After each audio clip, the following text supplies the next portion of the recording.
5, sir.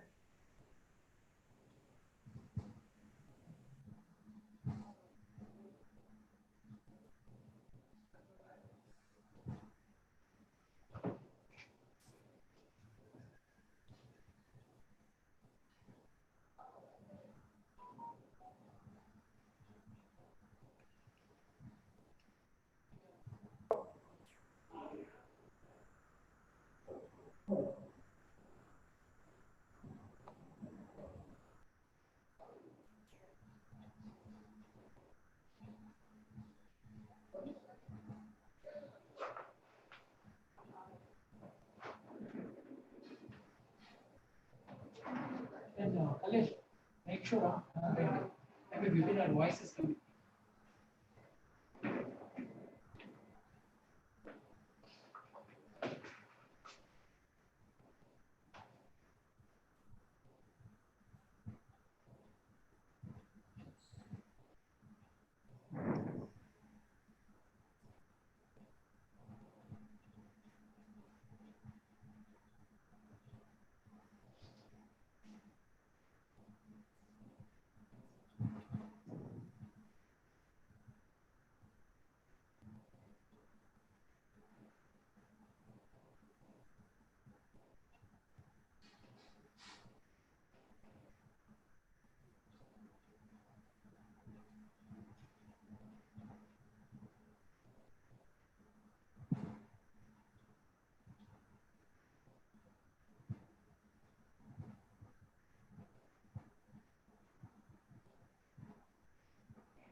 Session is over to S. Rao, sir.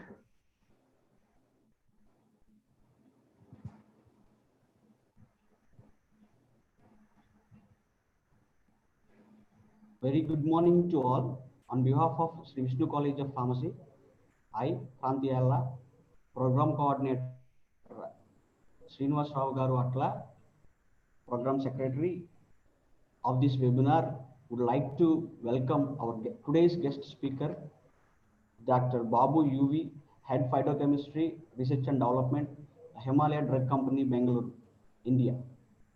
And also our Principal, Dr. K. Prasad Garu, and our Director, Dr. Kumar V.S. Namani, Sri Vishnu College of Pharmacy, Bhimavaram.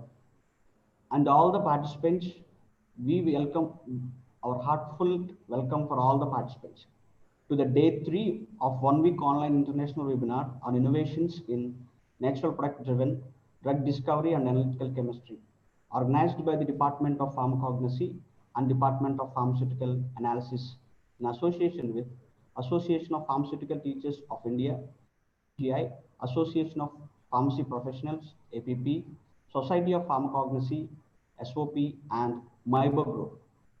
Firstly, I would like to introduce our principal sir and director sir to the gathering. Our principal, Dr. K. Prasad Garu, completed his B.Pharm, M.Pharm, and PhD in Andhra University Visakhapatnam. He worked in various teaching designations. He worked as a professor in HKE College of Pharmacy, Gulbarga. Presently, he is serving as a principal of our college since 2011. Dr. K. Prasad Garu published about 26 papers in reputed national and international journals. He has guided 2 PhDs and guiding 3 PhD and several PG students. He specialized in research areas like drug interactions and neurological diseases.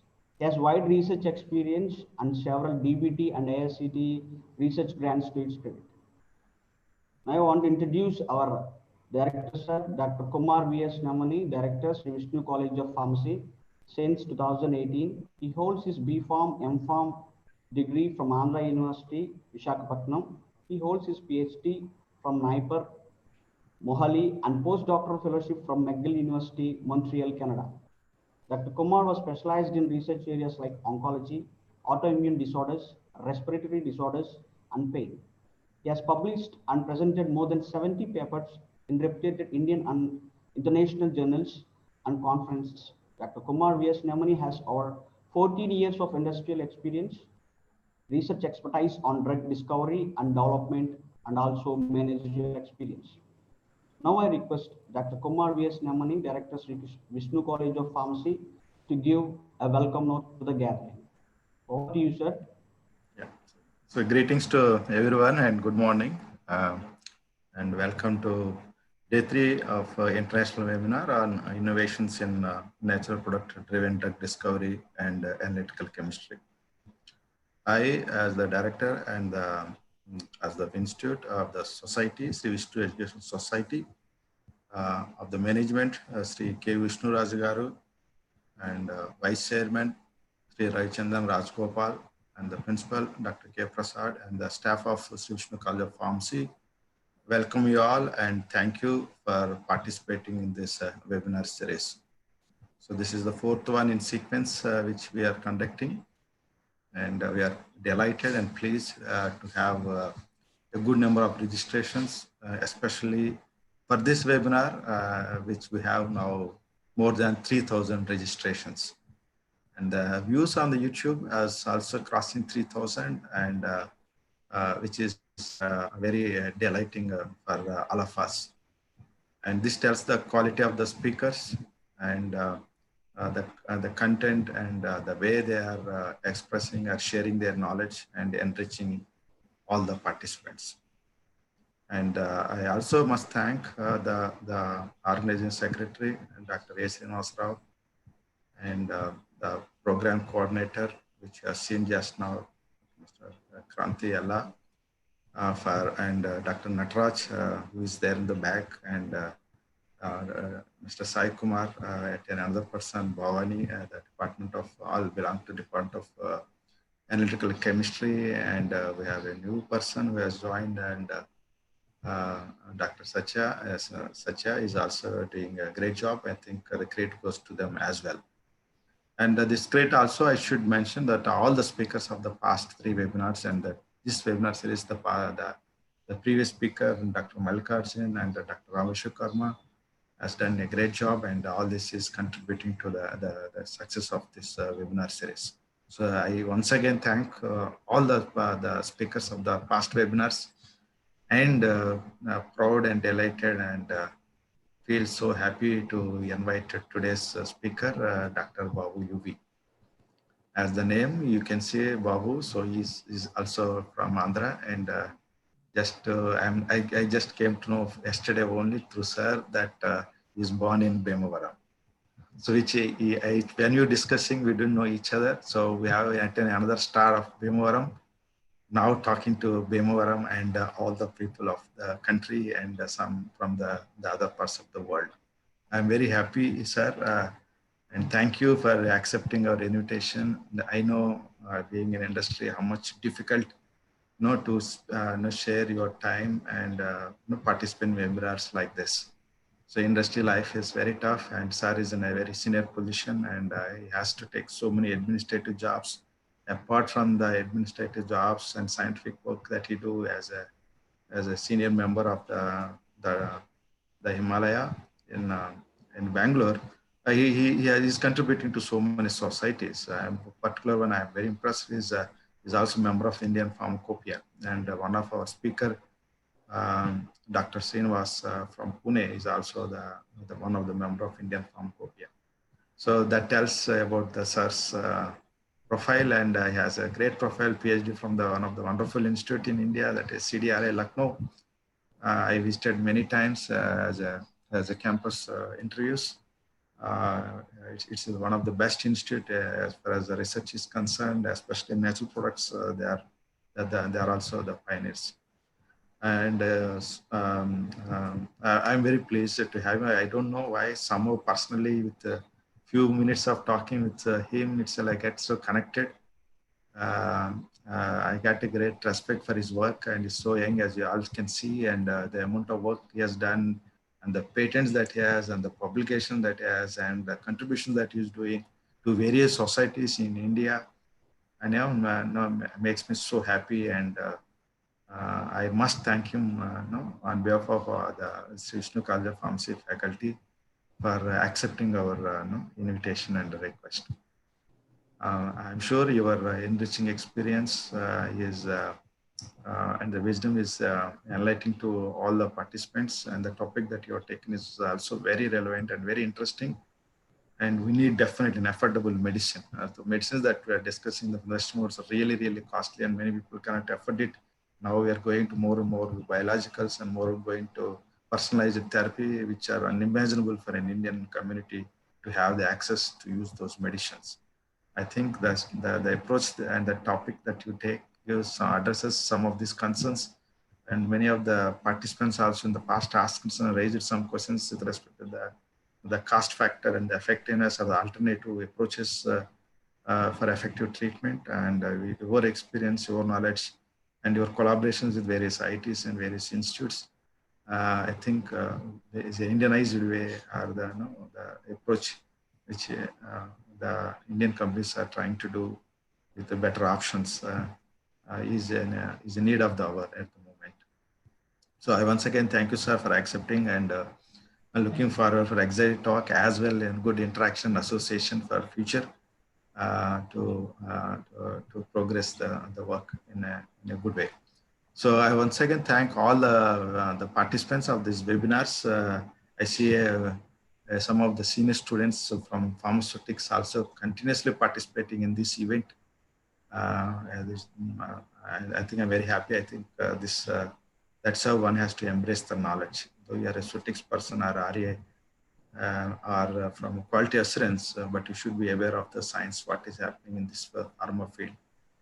I welcome all the webinar participants, and request all of you to participate actively and utilize this the experience and wisdom that the speakers are coming and trying to share with all of us. So I must thank at this note all the principals and the faculty from other colleges who are continuously supporting this event, and at the same time looking forward from all the webinar participants to give your honest feedback, and your active participation is requested once again. So thank you all for giving this opportunity. And with this, I don't know how to express my sincere thanks to Dr. Babu for his sparing his valuable time. So when you say about Bhimavara, I should add one more point. That another person which I know from Bhimavara who has gone to the peak is Dr. Subbarao. Why? I think many of you from the pharmacy field must know. Dr. Subbarao is having a hall near the railway station in Bhimavara, and he has contributed to many discoveries, and his photo is still present in the place where Nobel Prize is awarded to everyone. So the contribution he has done is great in biochemistry and coming with medicines which are required for filariasis, which is a common problem in this region. And today we are seeing one more star in that direction. So I'm very glad, sir, to see you today, and welcoming you once again for this webinar. So thank you all. So over to Kranti, sir. Thank you, sir. Thank you very much, sir. It is my immense pleasure and honor to introduce today's guest speaker, Dr. Babu UV. He has done his PhD in natural products from CDRI Lucknow, MSc Organic Chemistry from Avdesh Pratap Singh University, Reva. He has over 60 patents. He is an official speaker from India to talk on organic natural products in BioFact, Germany in 2012. He is a member of Indian Pharmacopoeia Committee. He also collaborated with IITs Madras, Guwahati, Mumbai, and Mandi. He is a board of studies member of RIT Bangalore, MVIT Bangalore, and PS University Bangalore. He has been the guest faculty for Centurion University, Paralakamandi, Odisha. He is also a guest faculty Sri Kashmir University of Agricultural Sciences and Technology, Jammu. He has been an executive officer R&D Lupin Pharmaceuticals Limited, Aurangabad. He has 22 years of research experience in industry. Currently, he is working as head phytochemistry research and development, the Himalayan Drug Company, Bangalore. It is very immense pleasure, sir, to introduce you. Over to you, sir. Thank you so much for giving me this opportunity. First of all, I would like to thank all the management and the organizers of this conference. Personally, I very much thankful to Dr. Kumar, who has called me to explain about this wonderful webinar that is being organized. And I was thrilled because every time when I involve in this kind of research, the only two things that very close to my heart are the farmers and students. So I have traveled across the country and touched with many farmers. And also I have interacted with thousands of students at various pharmacies and engineering colleges across the country. So this is my motto that whatever is possible from the time that I can get, I should work back to the welfare of the farmers and to the future of the students. So whenever any request comes to me to participate such kind of seminars or workshops or any kind of helpful that to interact with the farmers, so I will not hesitate. I will take my time, whatever it is possible, then I will contribute. So this is one of such occasions that it has come to me, then I immediately accepted. And today I will try my best to share my views. And I'm told that there are about more than nearly 3,000 people are registered, and I expect that many students are here, and also research professionals, apart from the elite group that are also associated, who are experts in various scientific interdisciplinary of drug discovery. But my the talk will around what is the best that the current young students or researchers can take from this and do the needful.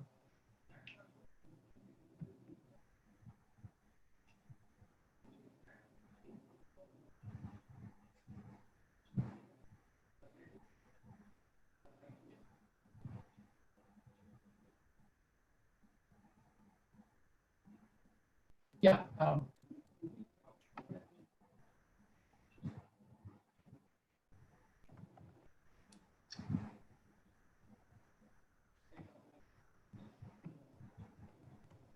Hello? Yeah, we can see the slides now. Yeah, Yeah. voice is audible. Yeah. Yeah. It's clear, sir. Today, I was trying to balance what is the traditional knowledge that we have in terms related to natural products, how the modern drug discovery has been traveled all these decades, and how we can make a balance strike between the traditional knowledge and modern drug discovery. Ultimately, our aim should be the finding faster routes for affordable healthcare. So in the next 1 hour, I will try my best to make a justice that in which cases that we should adopt or we should more rely on the traditional knowledge, in which cases that we should explore more on the drug discovery. And that will lead to more and more affordable healthcare for this country. As introduced, I belong to Himalayan Drug Company, and we are headquartered in Bangalore. And we are also present in more than 100 countries now. Our headquarters is in Dubai, and we have business hubs like in Dubai, Singapore, Houston, and Riga. Our motto, vision of Himalayan Drug Company is wellness in every home. and through herbal healthcare. And many of you know about our brands or products, but our focus is mainly on how best we can bring out the traditional knowledge, that is the thousands of years of wisdom that India has, how we can bring back and helpful to the mankind. Why we are so much talk about natural products? If you see past few decades, the world is turning back to the natural products. There could be many reasons. One of the best reason could be that we are now, the pipelines of new drug discovery, the molecules are not available. The pipeline is drying because of many reasons. So I will explain that. But if you look into the overall the spectrum of the natural products, which can broadly can say in a generic way that these could be a nutraceutical, herbal medicines, supplements, and functional foods. And if you see that it is projected to be the $5 trillion market by 2050. So when we look back at and see that 20 years ago, that are these projections are really true or myth? But if you see that for the last 2 years, the market has already reached about $650 billion, including everything, that it is possible. The day has come that entire natural products will overtake the business of pharmaceuticals, because the natural products, when we talk about, these are not only the serious herbal medicines, but these are also the nutraceuticals, herbal supplements, functional foods. Because today the consumers or the public wants to take more and more preventive steps and wants to take health is much more important. So wellness is a very, very important in this era. So that is how the more and more people are turning towards the alternative therapies or the natural based products. So with this background, if this is going to be the trend, what is that offering that India can enjoy? And what are the things that India has to focus on to take this into the mainstream global, exploring the global markets? As the main core of this presentation is how we can develop drugs for the masses. The drug should be accessible, these should be affordable, and it should have a more assured safety.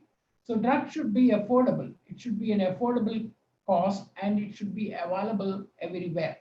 And of course, the bottom line is always there that it should be assured safety.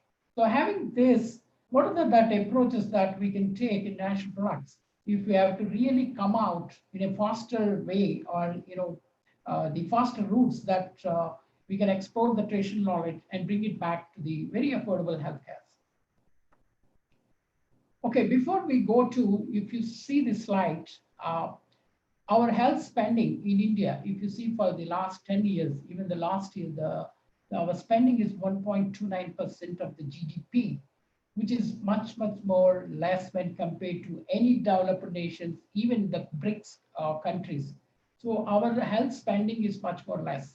So that means we need, because our spending is less, that means we have a concern of spending more on healthcare because of many reasons. But one thing is that then we need to have affordable drugs.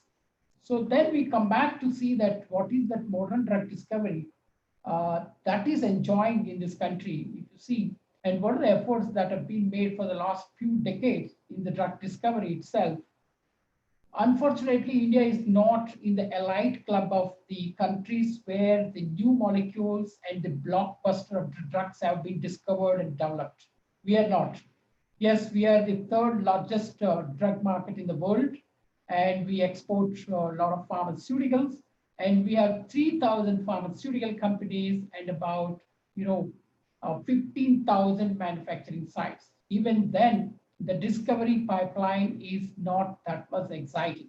So there could be many reasons. One of the things, if you see the molecules that have been developed in India as a new molecules are, see that the industries are not really have discovered as a blockbuster molecules, but you can see that the government of India institutions like CSIR, CDRI have actually contributed much in the new drug discovery. This is one of the slides which I can share here, maybe the few years old information, but if you clearly see that more than 60% of the drug discovery in India has come from academic institutions. So it is very evident that it is not the drug discovery can happen only in industries. It is the responsibility and the collaborative research that must ensure both academic and industry together has to focus on drug discovery. If this happens, then probably that, the more and more molecules can come. But is it really possible that Indian and Indian companies can afford the drug discovery?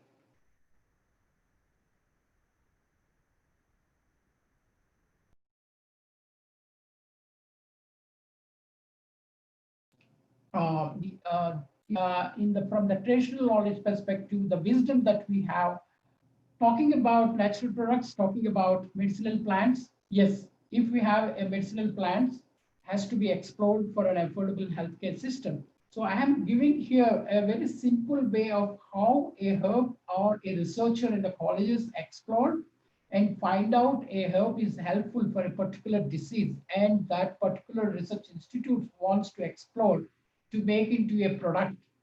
Then what are the routes that are available? The first and foremost, if you see this slide, the first and these ASU drugs, that means Ayurveda, Siddha, Unani, classical drugs. In this case, what happens, the herb that you have done research has to be in the text, scheduled textbooks, and you should follow exactly what it is mentioned in the textbook, the process, and the indications should be the same. Then probably you can explore those herbs under the ASU classical or Ayurvedic classical medicines. But there is also possibility that when you find a herb which is very potential for a particular disease like diabetes or hypertension or any kind of cancer kind of things, then you need to do some kind of process difference, or you need to you need to do some kind of new clients that is required, which were not mentioned in the classical textbooks. Probably there you have to establish the lot of toxicity data, safety. Then this will be qualified as an Ayurvedic proprietary medicine. So you have two options. Either you strictly follow the traditional knowledge and still you can work out and come out with a product which can be much more affordable, or you can do a lot of research within the permit of the guidelines that are set, and you can still have an Ayurvedic proprietary medicine. But most importantly, whenever we look at herbs, okay, from the drug discovery point of view, from synthetic organic chemist point of view, we always wonder what are the compounds that are the herbs that are responsible for biological activity. And then we start working on those, herbs, and we try to fractionate it, we try to identify, and we develop a new molecule. Then probably it can as a new chemical entity, and that will be filed as IND as a new drug. So this is the journey, if it is taken, that I will explain in the further slides. What are the problems of taking this route? And the next and most important classification of the new category that has been evolving, which has been approved by the government of India, is the phytopharmaceuticals. Again, this I will be explaining in the next few slides. But again, this is a very good opportunity that the industries, academicians, academic research institutes can explore this kind of route, where is the phytopharmaceuticals. And then of course there are supplements where you have approved by FSSI, where you can have these kinds of the potential benefits of herbs you can supplement in the form of foods that can be as a functional foods. Now, if you see, when I talk about ASU drugs, that is Ayurveda, Siddha, Unani drugs, as many of you understand, or many of you know, that there is a department called AYUSH a few years ago that has been converted into mainstream ministry, that is Ministry of AYUSH today. And if you follow carefully the things that are happening in this pandemic of COVID, there's a lot of importance as given to our traditional medicines or Ayurveda, Siddha, Unani. So there is a lot of scope in this, and the ministry itself is focusing on that, making a lot of efforts to bring back some of those most simplest way and affordable medications that can be useful. If you look this, that there is a database called Traditional Knowledge Digital Library.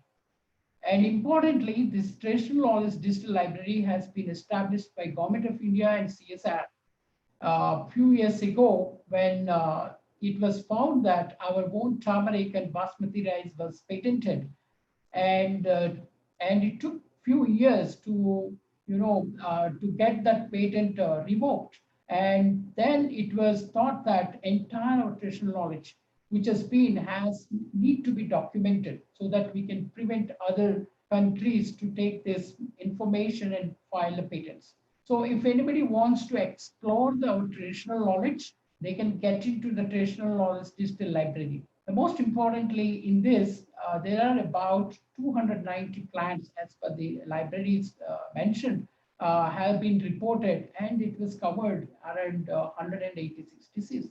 And that means everything that is which we can take out from discovery has a huge wisdom or knowledge that we have in our traditional books or traditional classical books.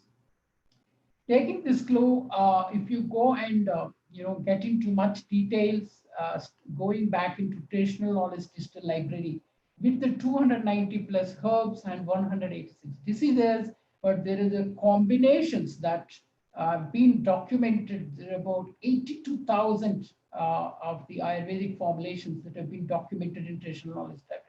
It's a huge, immense the potentials that we have from the traditional knowledge or traditional Indian system of medicine, but how much of that is possible to explore, to make and convert into an affordable healthcare or affordable product that we can manufacture. What are the challenges and opportunities that we have today to explore this kind of thing, and comparing that with the modern drug discovery, and what are the ways that we have to take. On this platform, I would like to say that it is not say that the traditional knowledge that is the only way to go forward and it is much better, or the modern drug discovery is the only most high-rated scientific inventions that only the modern drugs only can. It is not. Any wise man can decide what is best for that particular context. That is most important. So we need to explore in both ways, and we have to take the best of it and explore what the best that we can explore as an affordable healthcare in a very short time. Now, when I'm talking the phytopharmaceuticals, if you go back and see the slides which I mentioned of the two categories, if you want to do the research in the herbals, and if you want to explore that, I would like to work on the Ayurvedic classical medicines route, then your hands are tied, because you have to work only those herbs that are mentioned in scheduled books, and you have to follow the same processes that are mentioned in books. So you can't put much innovation in that because it is well established, recognized as per regulatory. So you should follow the same. But if you do the Ayurvedic proprietary medicine, of course, you can do much more, research or innovation and your products, and you have to establish the safety, efficacy, of all these things, and you can put it. But still, these can be considered as an Ayurvedic, or the traditional medicines. So there is there is gap that whether these products can be accepted by the modern doctors. So where the same molecules which you have extracted, isolated from the herbs are converted into modern drugs which are accepted by the allopathic doctors community, whereas the traditional knowledge are still not in a way to. So there was a lot of debate that has gone into it, and there were a lot of experts in this country have thought process of many years of understanding that what is the best way route that we should explore the medicinal herbs into a fast track products as a mainstream medicines where both allopathic doctors also can prescribe. So that is where the term has come, the phytopharmaceuticals. Under these phytopharmaceuticals, what the best we can do is you can take any herb that you found is beneficial for a research and that will cure a particular disease. There is no strict like that. The herbs that you have to take it only from these classical books or only from Ayurveda. Any herb you can take across the globe. You can establish its efficacy. You can establish its standardization and then safety. Then it can be developed. So in precisely what is that? The phytopharmaceutical is that. So you have to do the enriched fractions from the crude extracts that has to be qualitatively and quantitatively assured of minimum 4 markers into your extract, and you establish its, efficacy, preclinical, safety, toxicity, and this can be good. This is a much more, opportunities for the national products researchers who are working on this, instead of going into NCE routes, taking many years to realize that will form a drug. Is the phytopharmaceuticals going to be one of the area that many of these companies also will explore these opportunities. Then if you see, the traditional approach, always we see what is the problem. Then if there is well established in the literature, the processes are there, what is the problem that acceptance of this traditional knowledge as a, as a drug or as a supplement for the particular, disease or to maintain the prevention of it. But most importantly, if you see the very classical approach of, making this traditional ways that are documented, it appears to be, it's very simple. Like in this slide, you can see, you can go back and explore our traditional books and you find out some medicinal plants and find out some selection of these potential herbs, go back to the fields, collect those herbs and identify botanically and come back and do only those aqueous extracts and the traditional way the proposed of what is making of decoctions, powders, all kinds of things and making into your powders, making into your products. This itself has, it looks very simple, but it has got many, lot of science is involved in this. So as a modern chemist or, medicinal chemist, drug discovery, research personnel always not understand the science behind this very simple approaches that have been mentioned. Then fortunately or unfortunately, the research on natural products or the herbs have gone into deeper and deeper. Today, we have established very full-fledged drug discovery. So you start from the plant to end up with a molecule, including the IPR, clinicals. There is no difference when you talk about a drug discovery from plants and drug discovery from the laboratory of synthetic approach. So there is no, including the clinical trials. So there are no difference that, well-established practices that followed and every clinical protocols are followed. So how that kind of this practices is really benefiting to the researchers or the companies or the country? Is it really the way that we should look into the natural products? Or is there any way that we can fast track these kinds of concepts and understandings and the knowledge that has been there? So this is what I take up this, and I will give a few examples of that, how to decide what kind of is the best thing. And I will also give with my experience some of those products that which we have done it, taking these two approaches and how best we could able to successful. Okay. For the people who are just young research professional in drug discovery, many of you know that. So why the drug discovery takes long time? As estimated that as on today, it may take 12 to 14 years a molecule that has come from a laboratory to be seen in the medical shop. It will take 12 to 14 years. And if you look at maybe starting from 10,000 molecules to, a handful of molecules that go to the clinical trials and one or two, molecules that will be successful as a drugs. So this is a huge use the time that is taking for drug discovery, also pressurizing to find out alternative routes that fast track this entire drug discovery process. The second and most important thing is the cost, how much it costs that we can afford in drug discovery. If you look into the literature, probably even it has been increased more, that as per recent, it could be a $1.2 billion a molecules that has to be come from and to be successful as a drug. That is a huge, huge investment, and probably no one pharmaceutical company can able to invest. That's why you can always see that whenever there is a new drug comes, there is a lot of collaborations happens. It could be an industry, or it could be academia and industry. So with the context to the Indian pharmaceuticals, it is very difficult to invest this many billions of dollars in molecules as to be done.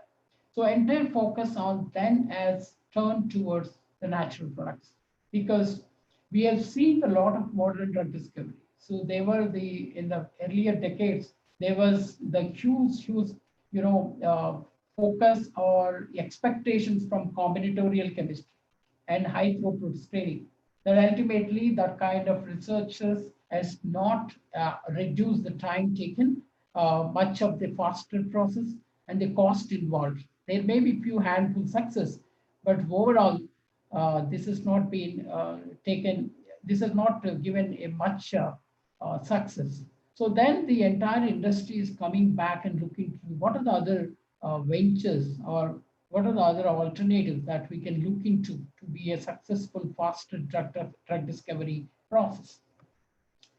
As you know that, maybe in the last two talks you might have witnessed, always we say that 64% of the drugs that are there in the modern allopathy today are directly or indirectly inspired from the natural products. If you see here last 30 years, like 3 decades, there are about 600 plus small molecules which are drugs are back to the plants.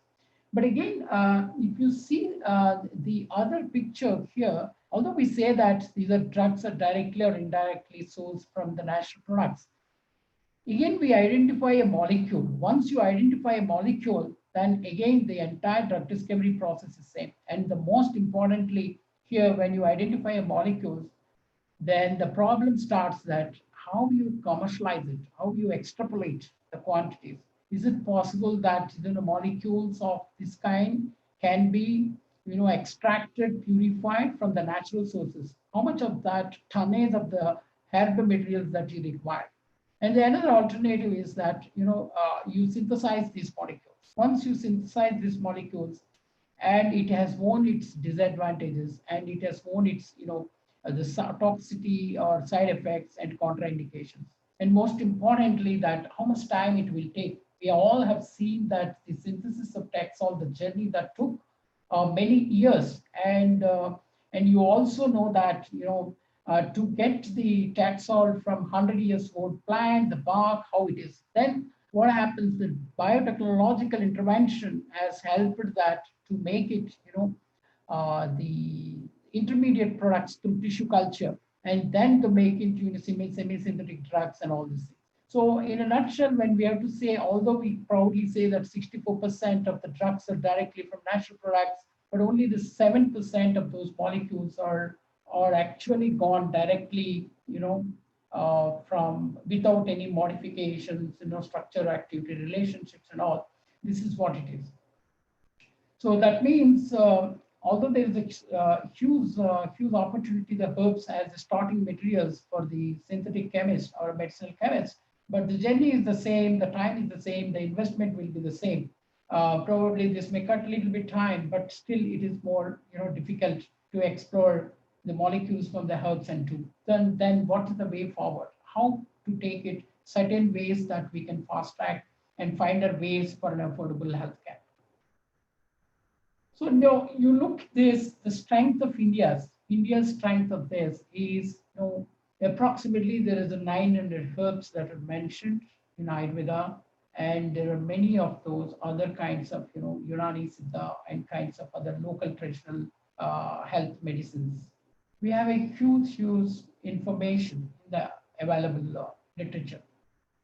So 900 herbs, if you explore, and each plant has got of hundreds of thousands of molecules, And if we explore these herbs, then what would be the possibilities that we can have a faster drug process. But if you look at what is currently we have, out of these 900 herbs, which are mentioned in Ayurveda, if you look at the total picture of the medicinal plants in the country, so there are 8,000 medicinal plants that are traditionally has been reported for many uses. There are 8,000. And the database has been developed. And I still know that when I was in CDRI, we used to do a lot of the herbals extractions and submitting for the battery of in vitro and pharmacological studies. So the database were developing. There were a lot of publications that are made. So in collaboration with CSIR and many other institutions, universities, colleges in this country have established around 6,000 herbs that are being documented. What is the herb? What is the process? What is the extract? What kind of activity that you will get it?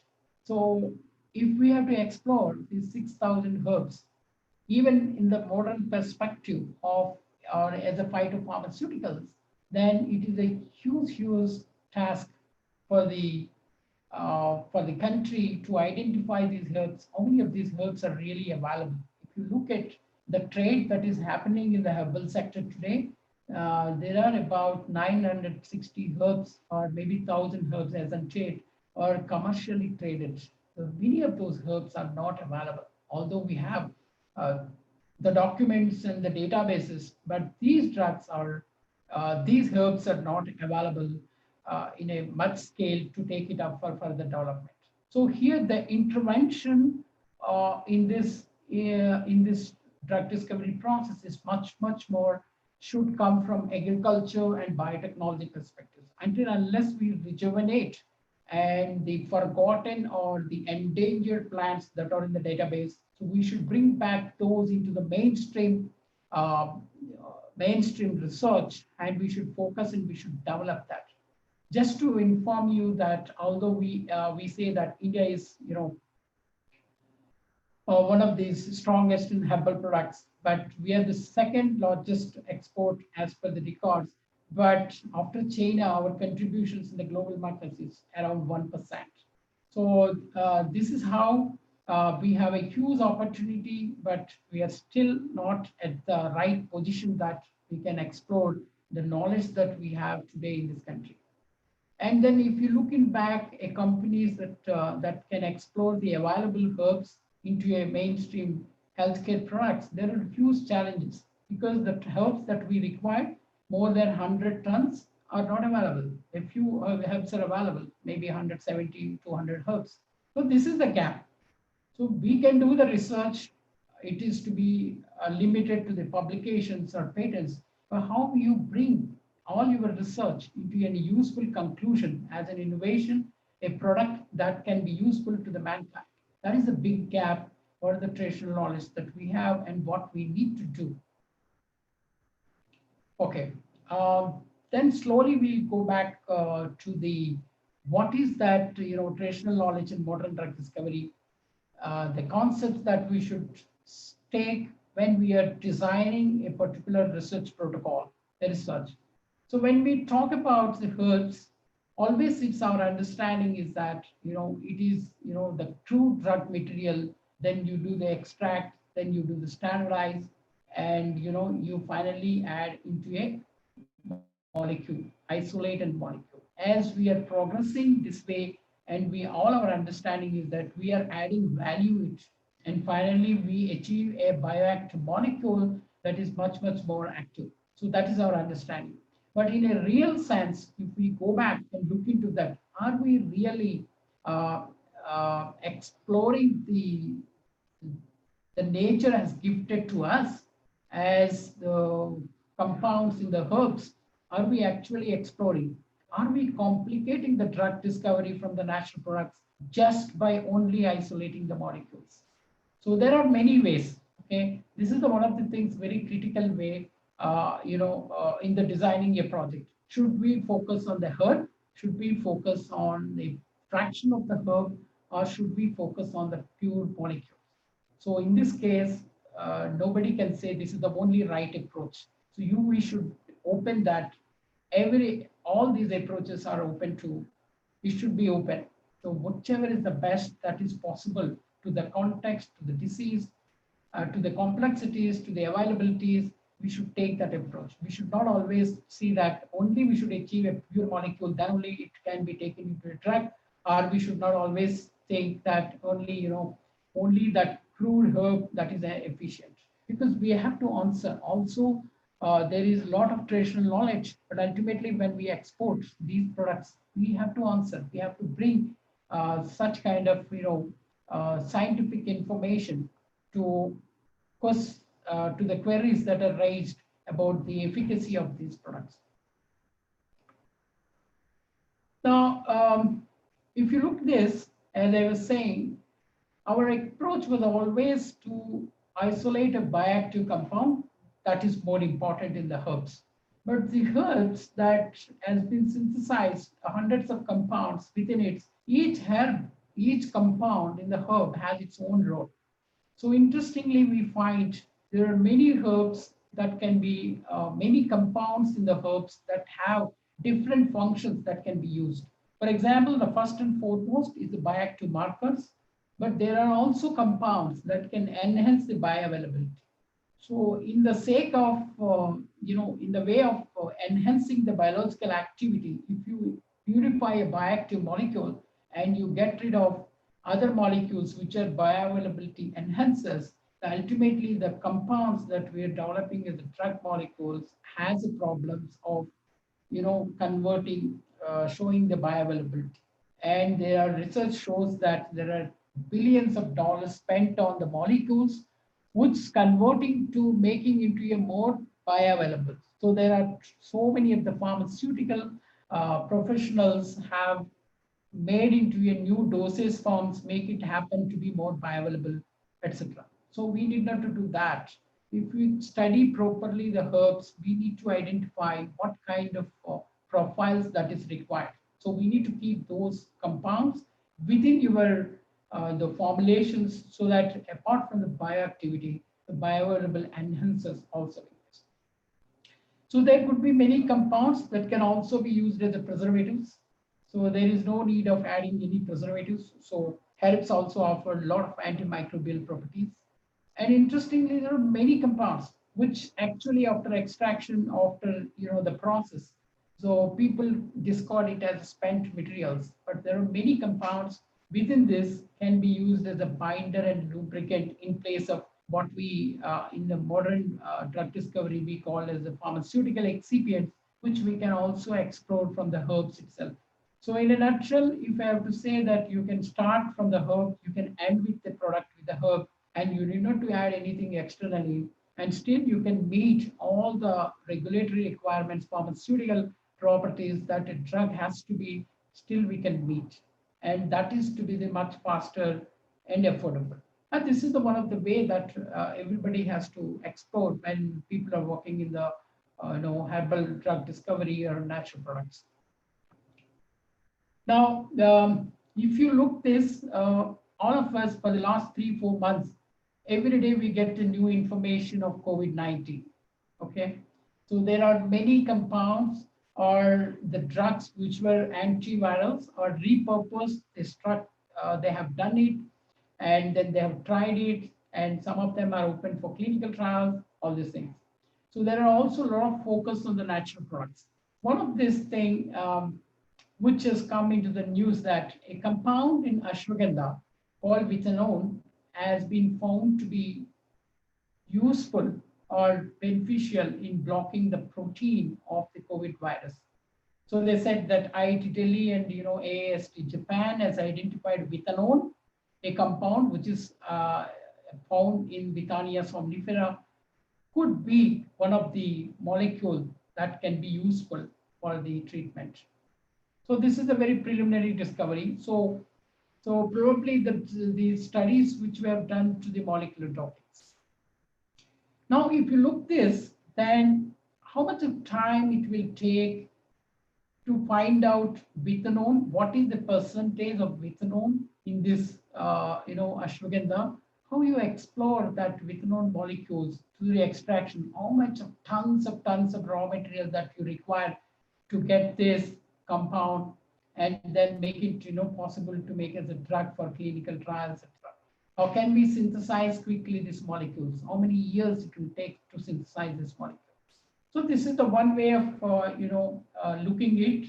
So whenever we find a molecule in the herbs, we are all excited. But the next next way is that how many years it will take to make into a meaningful conclusion as a drug. Now, then you also have seen in the news that Ministry of AYUSH has approved clinical trials of various Ayurvedic rasayanas for COVID-19. If you look in this, and the ministry has identified few potential herbs that can be taken for clinical trials directly. So one of the herbs are like ashwagandha also in this. So we have a knowledge in the traditional roots that ashwagandha could work for immunity or antiviral kind of thing. So this is how the ministry is exploring, making an efforts whether ashwagandha can be useful, and there were efforts that they have been collaborating with industries, and we are also trying our best in contributing. And then these can be these are taken for clinical trials. So now you see the contrast of the molecule which we have identified, which could possibly do it, whereas we know that the same herb has been used thousands of years in the Indian community for various other purposes, and then that can be used as for improving the immunity or as an antiviral, and can be taken into clinical trials. The contrast is that you can quickly take this into a clinical trials. In fact, the ministry has already started clinical trials, ashwagandha, etc. So this is the difference. And then at the same time, we are also exploring the many herbs.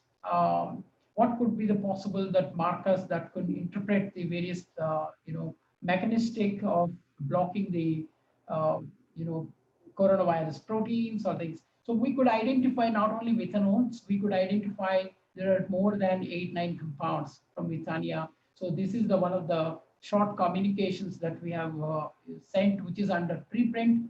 But if you look into this, then it is evident that there are many molecules that are possible that can give us this. So this is the quickest way to identify these molecules, a process, standardization, and quickly establish the safety, and then send it for trials. This is the difference where we can take it in some cases where it is very urgent requirements, where there is no medicine is available. Probably the protocol should be adopted in such a way that such kind of approaches to be taken, and such kind of drugs can be tried, as the safety of these kinds of herbs are established in thousands of years.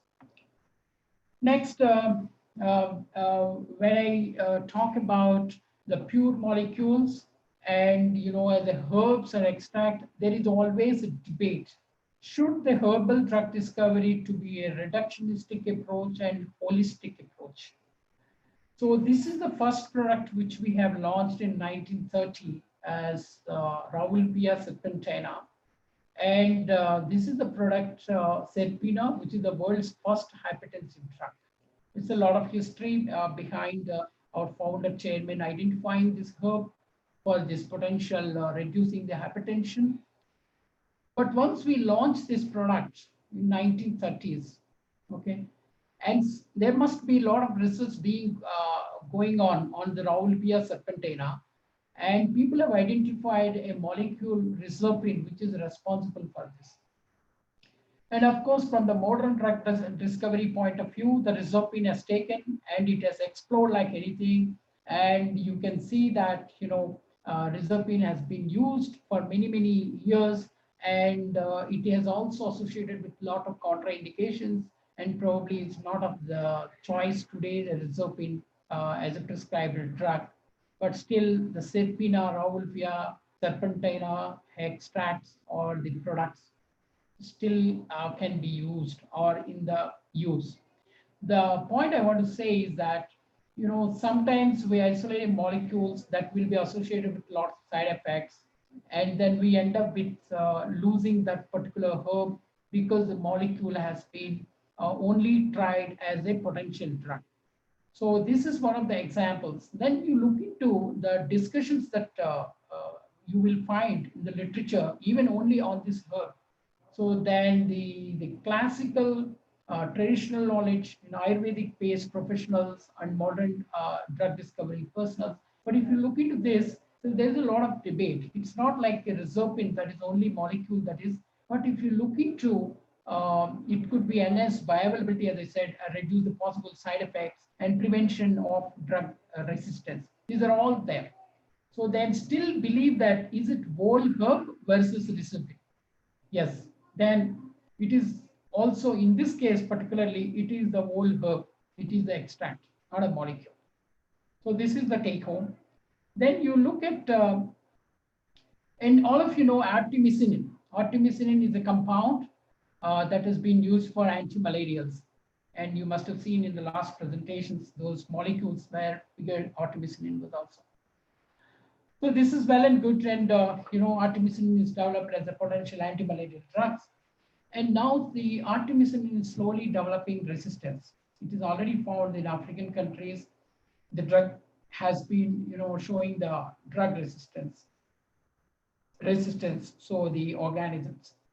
So then one of these articles, actually there was, WHO is funding on relooking the Artemisia annua and what are those other compounds that can be useful as an.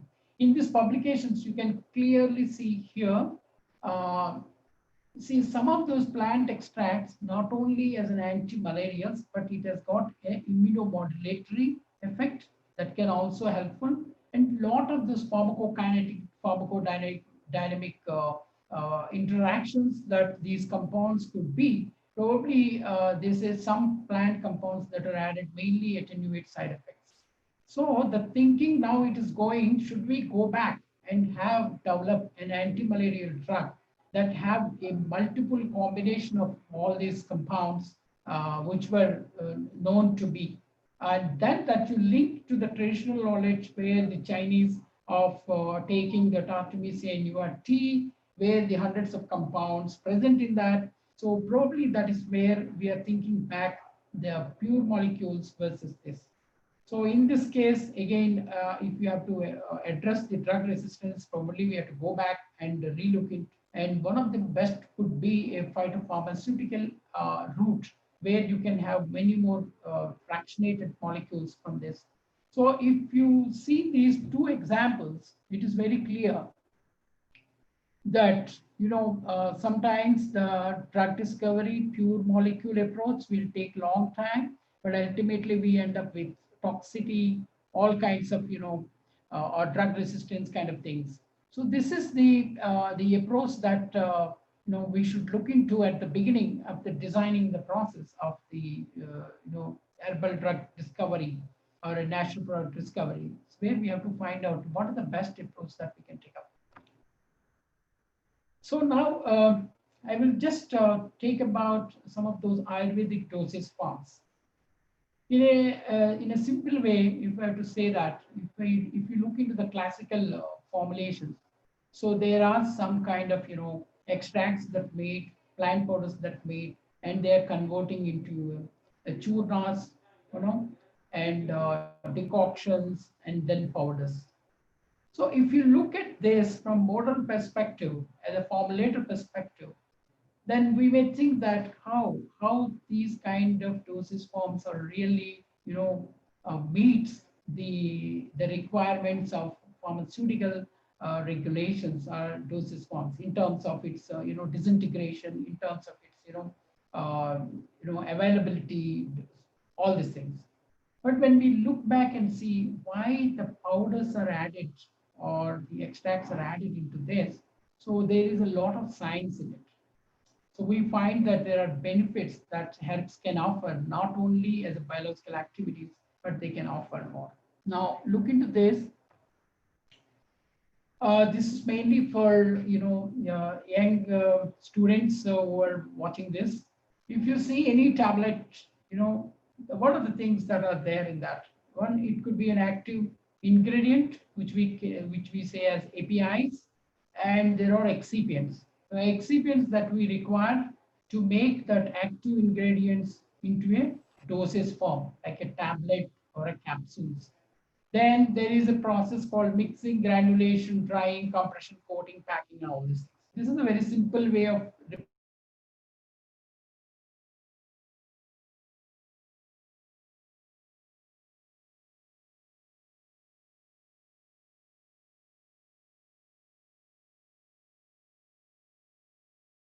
pharmaceutical ingredients, and then you start off taking pharmaceutical excipients and you do that. The contributions from the herbs here is only the active molecules that has come. Is it possible that we can also explore many of those herbal compounds as an excipient? Can we convert entire thing into a dosage form? That was a thought process which into our team of our scientists working in our R&D. So we have discussed long back, and this process, when we see that, we will know how is this possible that herbs can be taken and without adding any kind of excipients that we can convert into dosage forms. Then there is another challenge in the sense that, so when we talk about herbal extracts or herbal drug discovery, one way that we say that the safety, that is, herbs are more safe, that's true, except few herbs that have been reported toxic. But the processes that we use also should be the same. So in a very general way, all herbal processes are involved in solvent extractions. There are a lot of solvent being extracted, like other kinds of extracts using this. Is there a possibility that we can completely avoid solvent and we can extract? Yes, there are many advanced technologies are coming where you need not to use any solvent. One of that, is the supercritical fluid extraction technologies. Another could be the subcritical fluid extraction technologies, where water only can be used, and you can explore subcritical extraction technology, where you can achieve the dipolar constant and polarity of the organic solvents. Still, you can use you can extract the phytochemical profiles without using any solvents. So these are the advancements that are happening. That is required when we take the herbs in a shorter way to develop into a fast track product, fast routes as an affordable healthcare. So these are some of those things, the challenges that we need to do much more innovations in the processing to make it more safe and more affordable in terms of ingredients are concerned. Then what I said in the previous slide, I would like to share some of those examples in real time and how this is going to possible. We all know that turmeric, because I have chosen a very simple herb here where many people can understand. So here, if you take turmeric, all of us, that curcumin is one of the active compounds. When you get into much more details, there are 3 compounds which collectively we call as curcuminoids. So lot of researchers have found that curcuminoids are responsible for all kinds of activity. Then when we have to extract and process to achieve 95% of curcumin or curcuminoids, we are removing hundreds of compounds that Mother Nature has provided in the herbs. We are completely removing by solvent fractionation or extraction kind of things. So we ended up with curcuminoids. So what is wrong with it? Then if you look into this, only curcuminoids taking, there are a lot of issues, bioavailability issues that I will describe in the following slides. But here you see that while purifying the curcuminoids, we completely remove some of those compounds like arones. In the right side down corner, you can see that there are some of those compounds, arones, which are non-polar compounds, which we completely removed to enrich the curcuminoids. Then we know that I don't think any biological activity is left that is not tried on curcumin or turmeric. And almost all the biological activities that you see, that's one or way it is found to be active. If this is so important and if it is so useful for us, but why we have not have such kind of products, which could be useful for the organizations like the mankind. Now you see that apart from the curcuminoids, I just show a representative of LCMS chromatogram here. And there are few compounds, of course, I mentioned here, but there are hundreds of compounds here. Apart from this, there are a lot of sesquiterpenoids or diterpenoids, all are there. So we just remove all these things and we only enrich the 95% curcuminoids. Then what happens once you remove the curcumin? The biggest problem for curcumin is bioavailability. Then we started bringing the modern pharmaceutical experts into this, and then we have given a new term called new drug delivery systems, NDDS. So we are exploring the curcumin, which have isolated from the nature, now which is devoid of bioavailability. Then we try to do it all kinds of new drug delivery systems. So basically all new drug delivery systems that are applied for the natural products, some of those like it is poorly bioavailable and it is not optimally delivered. So we need to convert it to new drug delivery systems, and it's not reaching the specific target site, or it is a poor soluble, all these things. So we are intervention of the new pharmaceutical approach is valid only when we try completely that herbs are offered to us and herbs are not useful, or herbs cannot offer that kind of benefit. But here we simply purified curcumin and then explored these kinds of new drug delivery systems. And you can see today, what is the research going on curcumin?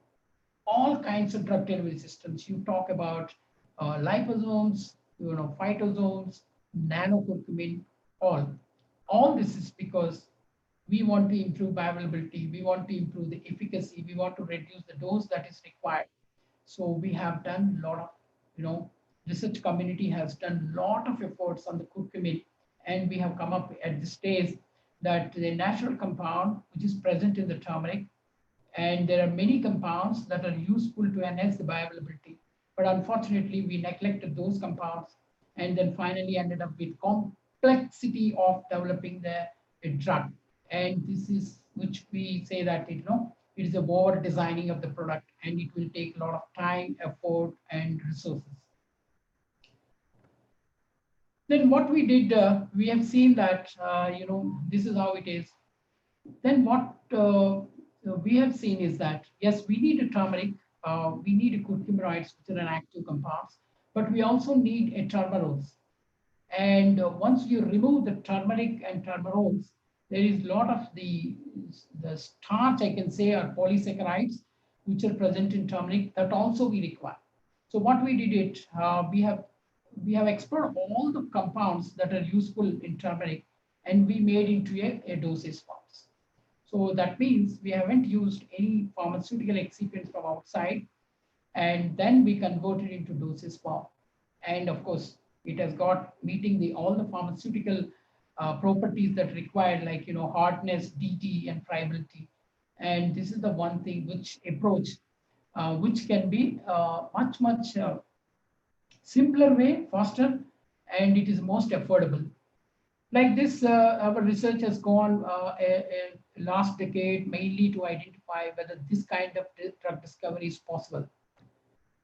Then one of the examples which we can say that boswellic acids. So in boswellic acids, like Boswellia serrata, and you have all boswellic acids, and it is well defined. There are a lot of research has gone into this, and there were proven anti-inflammatory activities, all kinds of things. An entire industry, research personnel only focused on boswellic acids. And after extracting the boswellic acids, there is a lot of polysaccharides are left. Please note that these polysaccharides are equally important and equally bioactive than the boswellic acids. So when you combine these two without using any excipients, you can come up with a wonderful dosage forms where you need not to use any chemical excipients, but still it will meet all pharmaceutical properties that is required. Again, this is one of those things, 100% natural approach, where we can start with the herb, we can end with the product without any intervention or without any addition of other ingredients. This is the very shortest way, and we can also address all kinds of queries or all kinds of questions that are asked about the products of natural products in the global perspective, and that is the way that which we have explored on many products like many herbs. Now then we understood that what actually consumer looks when we talk about natural products, when we talk about herbal technology, actually the consumers, the public looks when they say that these are herbals, it is understood that these are 100% natural. The trend today is that we should develop products for the green technologies. The herb should be organic. The processes should not be solvent free. You shouldn't go for solvents, and all materials that you are using should be biodegradable, and it is more inviting using more herbs which have traditionally used and has got a strong rationale in terms of indications and properties that required for a particular product. So this is that world is looking today. Of course, there is non-GMO and other aspects.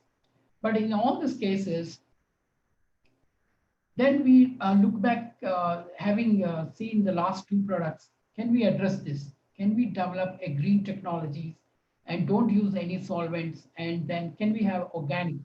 The basic, the interest of organic is that it should be free from pesticides. As you find out, a lot of pesticides are being used during the cultivation of other crops, and which could be contaminated with the herbs. So that is the demand that consumers expect, that if any responsible companies can develop the products that are free from pesticides or within the limits as per the regulations. So these are the points that, today when we talk about natural products or the natural products leading to consumer-driven products. These are the things that which is seen. Now, seeing this, we have developed. Why I'm showing this is particularly, this is a very, very remarkable achievement in our journey, because this is the first kind in the world that we have done it, where all the herbs, as I was saying, has been used, and then we haven't used any kind of excipients from the outside. We start with the herb, we end with the product. So that is still can be achievable. And the activities wise, efficacy wise, these are much at par with what it is expected that is being used conventionally using all kinds of processes, systems. So with this, we have launched a series of products in the United States last decades. And then these products were so successful that we set up a global benchmark that natural products can be 100% natural products, and you can explore. Actually, we need to learn much more that what has nature offered in the herbs. We know very little bit at this moment, but we still need to know much. With this, we have got huge appreciation at different platforms, and we have got huge awards for each product. So one of the product which of the context of very important today is ashwagandha. So we have, once soon after launching our products, so we have got the best nutrition supplement award in the US for this product. So like this, we have received many of this. So basically what I mentioned is, so many of those approaches, what we thought is that we should use, solvent extractions, or we should use enriched markers, or we should use pharmaceutical excipients to meet the DT or, hardness. Everything can be achieved from using the herbs itself. This is absolute 100% herbals from the organic cultivation forms. that still we can achieve. We have got all kinds of those accreditations and credits for these products. Now the trend is going as we have to explore the natural versus the modern. People now looking at, when we talk about natural products, people are looking like, is the supplements trends. So they don't want really, this is one of the case studies where it was published in US. So people are not turning towards pills. Actually, they want in a new dosage form. It is much more, a convenience way of dosage forms, not in the form of a tablet or a capsules. So the trend in the market in the US and developed countries are now, the people are changing from pills to non-pills. The day will come, probably all the natural products should be encouraged to develop into these kinds of dosage forms. It could be, chewables, effervescence tablets, gummies, liquids, all kinds of these things. So then there are already a lot of products in the market in this process. So we are also in the process of developing many of such kind of dosage forms. Yes. So particularly, we have seen a very high modern research of taking curcumin, making into all kinds of dosage forms, advanced nanotechnology, all kinds of things. But there are products where you have curcumin latte or other kinds of, golden milk from different products. These are the different companies and different products. So this understood that, natural products, herbs can have different dosage forms, and it can be the faster to go to the markets. You need not to subject to the vigorous drug discovery process when you have to translate those benefits that were mentioned in traditional knowledge to convert it. So this is the where the decision factor has to be taken when we are designing a research protocol, what kind of route that we have to take it. Okay. Another aspect which I quickly address, because when we talk about traditional knowledge and modern drug discovery, one of the most important aspect of technology that is coming in herbs is nanotechnology. For the last 5 years, whenever I attend the student research programs where they publish, their research in the form of posters, address. So people talk much more on nanotechnology. So what they say that we have used this particular herb and we have converted, nanotechnology. It could be, silver nanoparticles, it could be zinc nanoparticles, or it could be gold nanoparticles, or many others. So nanotechnology is one of the, technologies that are being taken up on faster, and they're much more vigorously applying in the herbals. But again, we have to look back and connect with the knowledge that we have in traditional, and how much of that is useful that we need to applicable for the modern drug discovery. It's not necessarily that you have to apply entire modern technology to the, wherever it is required. For example, if a compound is poorly soluble or poorly bioavailable, the nanotechnologies have been used. So one of the examples, like again I say, is curcumin. And in a dosage forms where the color of the material is very important, if you take food products or if you take FMCG products, if you're using the herbal extracts, the color is more important. So to maintain the color in an acceptable manner, the nanotechnology is used. And flavor enhancing in a functional foods, the flavor enhancing kind of things, they have used. So these are the one of the trends that are going, how the technology has been used in the herbals. But if you look back and see, this is one of the paper published in 2011. So there were many articles about the basmas, how the basmas in Indian classical products are used, and those are not safe, and it's associated with a lot of toxicity, all these things. But if you look into this, biomedical nanotechnology, this general, actually the basmas, the traditional knowledge, what we have is nothing. We know nanotechnology since ancient times. And what we talk today is about, the nanotechnology. It has been already, this is one of the publications which is published from the Banaras Hindu University, claims that herbo mineral formulations of Ayurvedic constituting basmas to be equivalent in true with the nanotechnology witnessing production of nanoparticles in contemporary era. So that is where we have knowledge. The same thing, if we can utilize that, and put it much more scientific way, then these are the much more faster way of doing this. For example, there are many basmas which are big. So these are many of these basmas are actually truly meet many of those nanotechnology principles and this particle size, all kinds of processes. So we know this, the traditional knowledge is well established. So that is why the process by which it is mentioned in the classical textbooks, if the same followed, probably what is mentioned as these are toxic is contradictory. So if it is followed as per traditional process and probably put a lot of modern analytical techniques to establish the particle size, all these things, and this will actually substantiate our claims in traditional knowledge that these are more efficacious and safe. Like, these are some of the examples, like you can say Ashud Bhashma is zinc oxide, zinc, and Swarna Bhashma is gold nanoparticles, and, Mandur Bhashma is, iron. So these are different Bhasmas which are reported.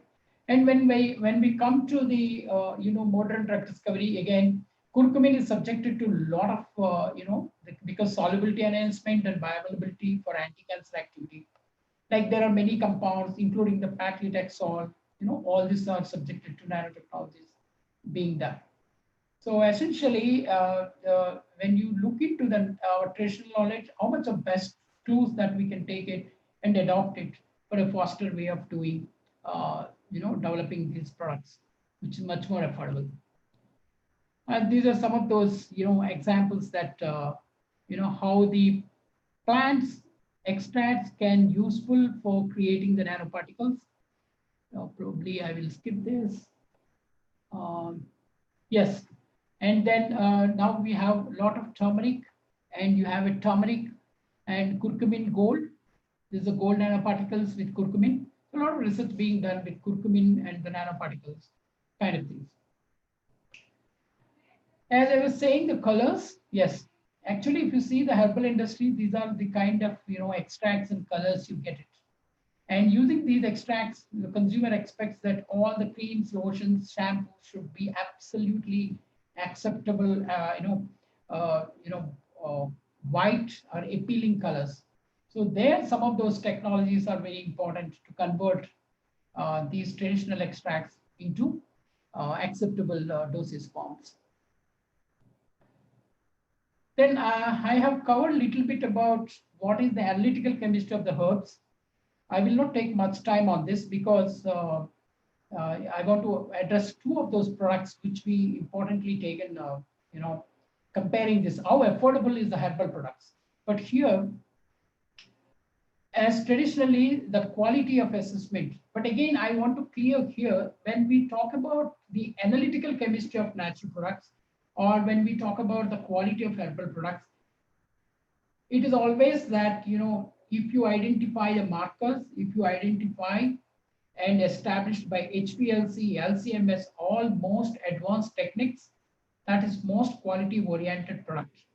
Yes, we require HPLC, LCMS, all advanced instruments, but more than that, the most important of the quality of herbal products start from the form.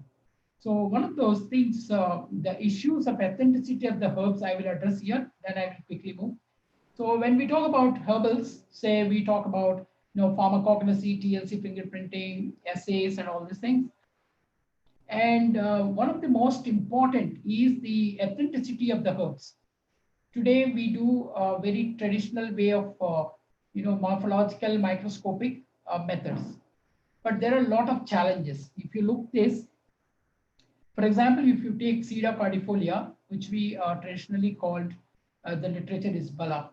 But this herb, these are the various herbs at different geographies, has got different botanical names. That means the identification or understanding at vernacular names and at different geographies has resulted into many of those botanicals which is considered as bala.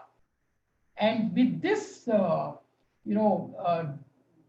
number of herbs that are being understood as bala, if these herbs comes into for analysis, how difficult that is to identify authenticity of these herbs in a bulk scale.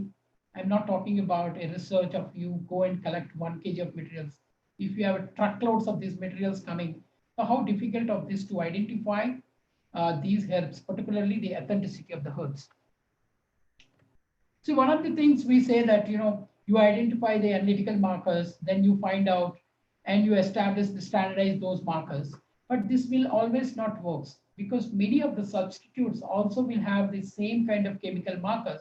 As I was mentioning here, in mucuna pruriens with L-DOPA, probably all these other variants or the substitutes or the adulterants that were shown here will have also L-DOPA. So only the chemical methods are not enough to ensure the safety and authenticity of the herbs, that we need more advanced techniques. In the recent years, the most advanced authenticity of herbs is coming, and that is the DNA barcoding. So when we talk about DNA barcoding, the herbs that are being established, isolate the DNA, and you identify the DNA sequence and submit to the databases and get it approved and published in bold databases or NCBI GenBank. Then finally, those DNA barcodes you can use as an authenticity markers, the first quality test in the markers. But again, I will clarify here that DNA barcoding is not an ultimate test.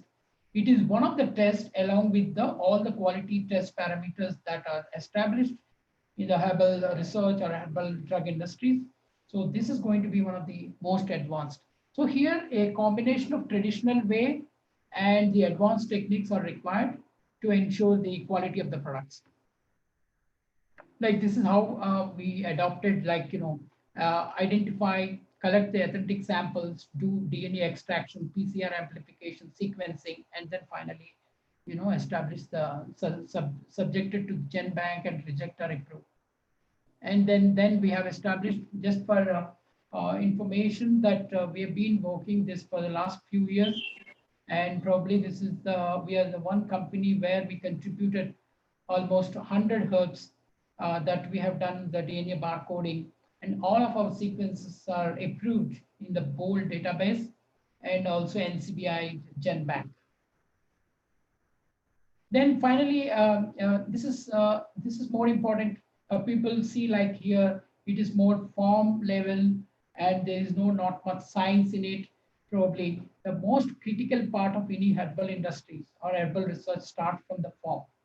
And the contract farming is one of the aspect in the herbal drug discovery or herbal industry. That is where here in this slide, I try to picturize or try to capture every event that contract farming happens. If you look into that, our teams go to the farmers at remote villages and explain them what are these benefits of cultivating the herbs. Then through Google Maps and through online things, we view the fields wherever we are, we explain them, we know all kinds of soil testing, water testing. Finally, we enter an agreement and then we try and support the farmers.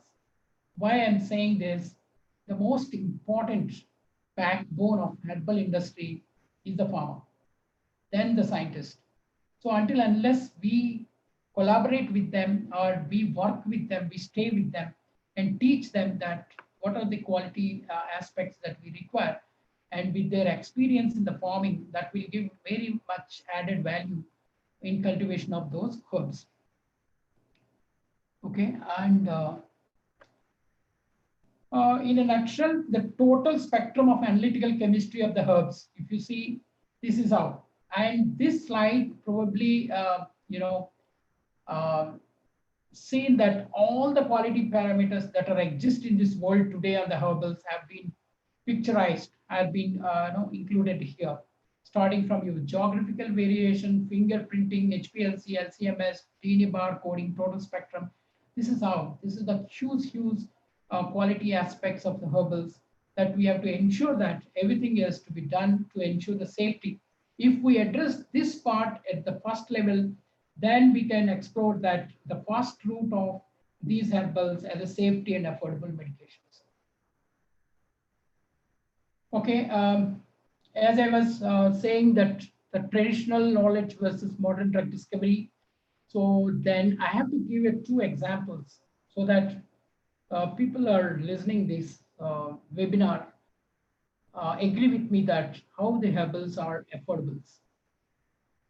Our team has been working on many diseases. So one of those diseases which the team was working for the last 2 decades is to identify hepatoprotectives or hepatitis drugs.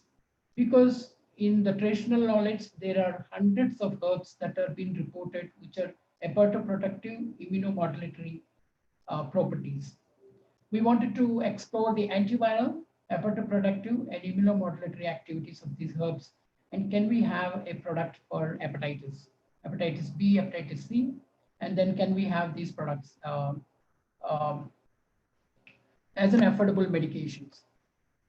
Okay, as a chemist, as a phytochemist, we have explored many of those herbs.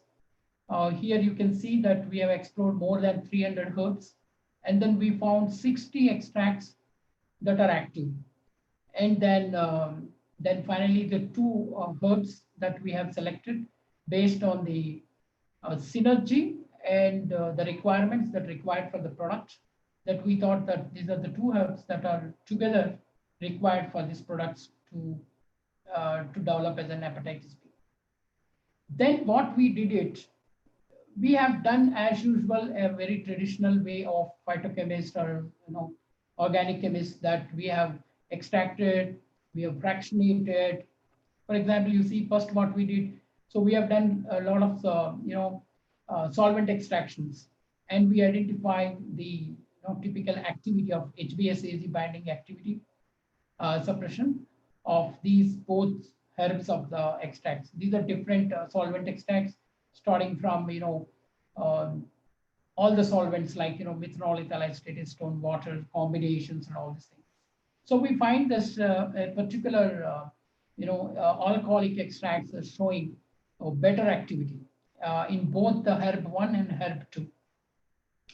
So then we have gone to those extracts. Then we have identified fractions. Then particularly these extracts, we have done it at 2 cell models. And then we find that in both cell models, the suppression is more than 85 to 95%. So if you're already getting an activity at 85 to 90%, then why we should,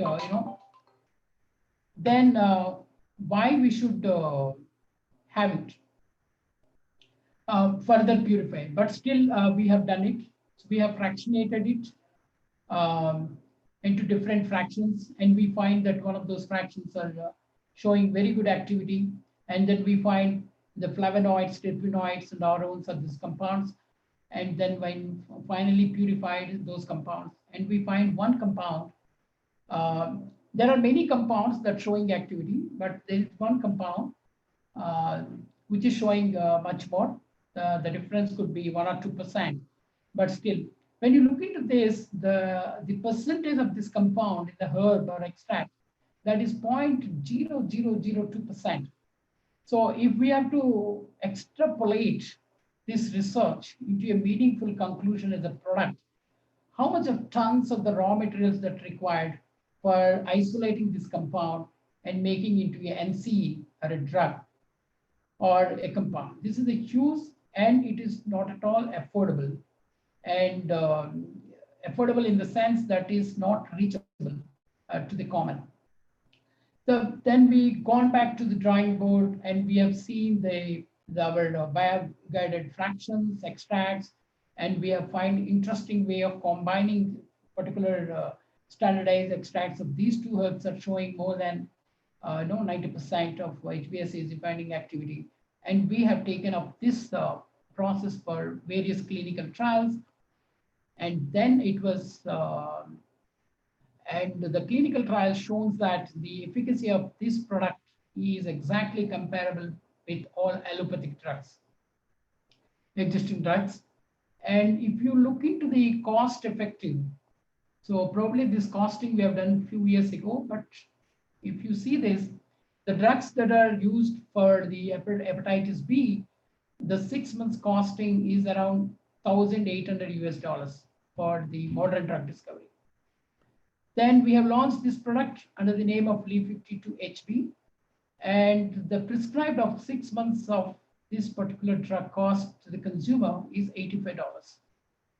So this is how the difference that if we work and explore, take the appropriate routes as and when the research directs us, and then develop into a meaningful product, and that will be much more affordable. You can see that this product for the 6 months treatment can be much more affordable when compared to all the modern drugs that are offering today.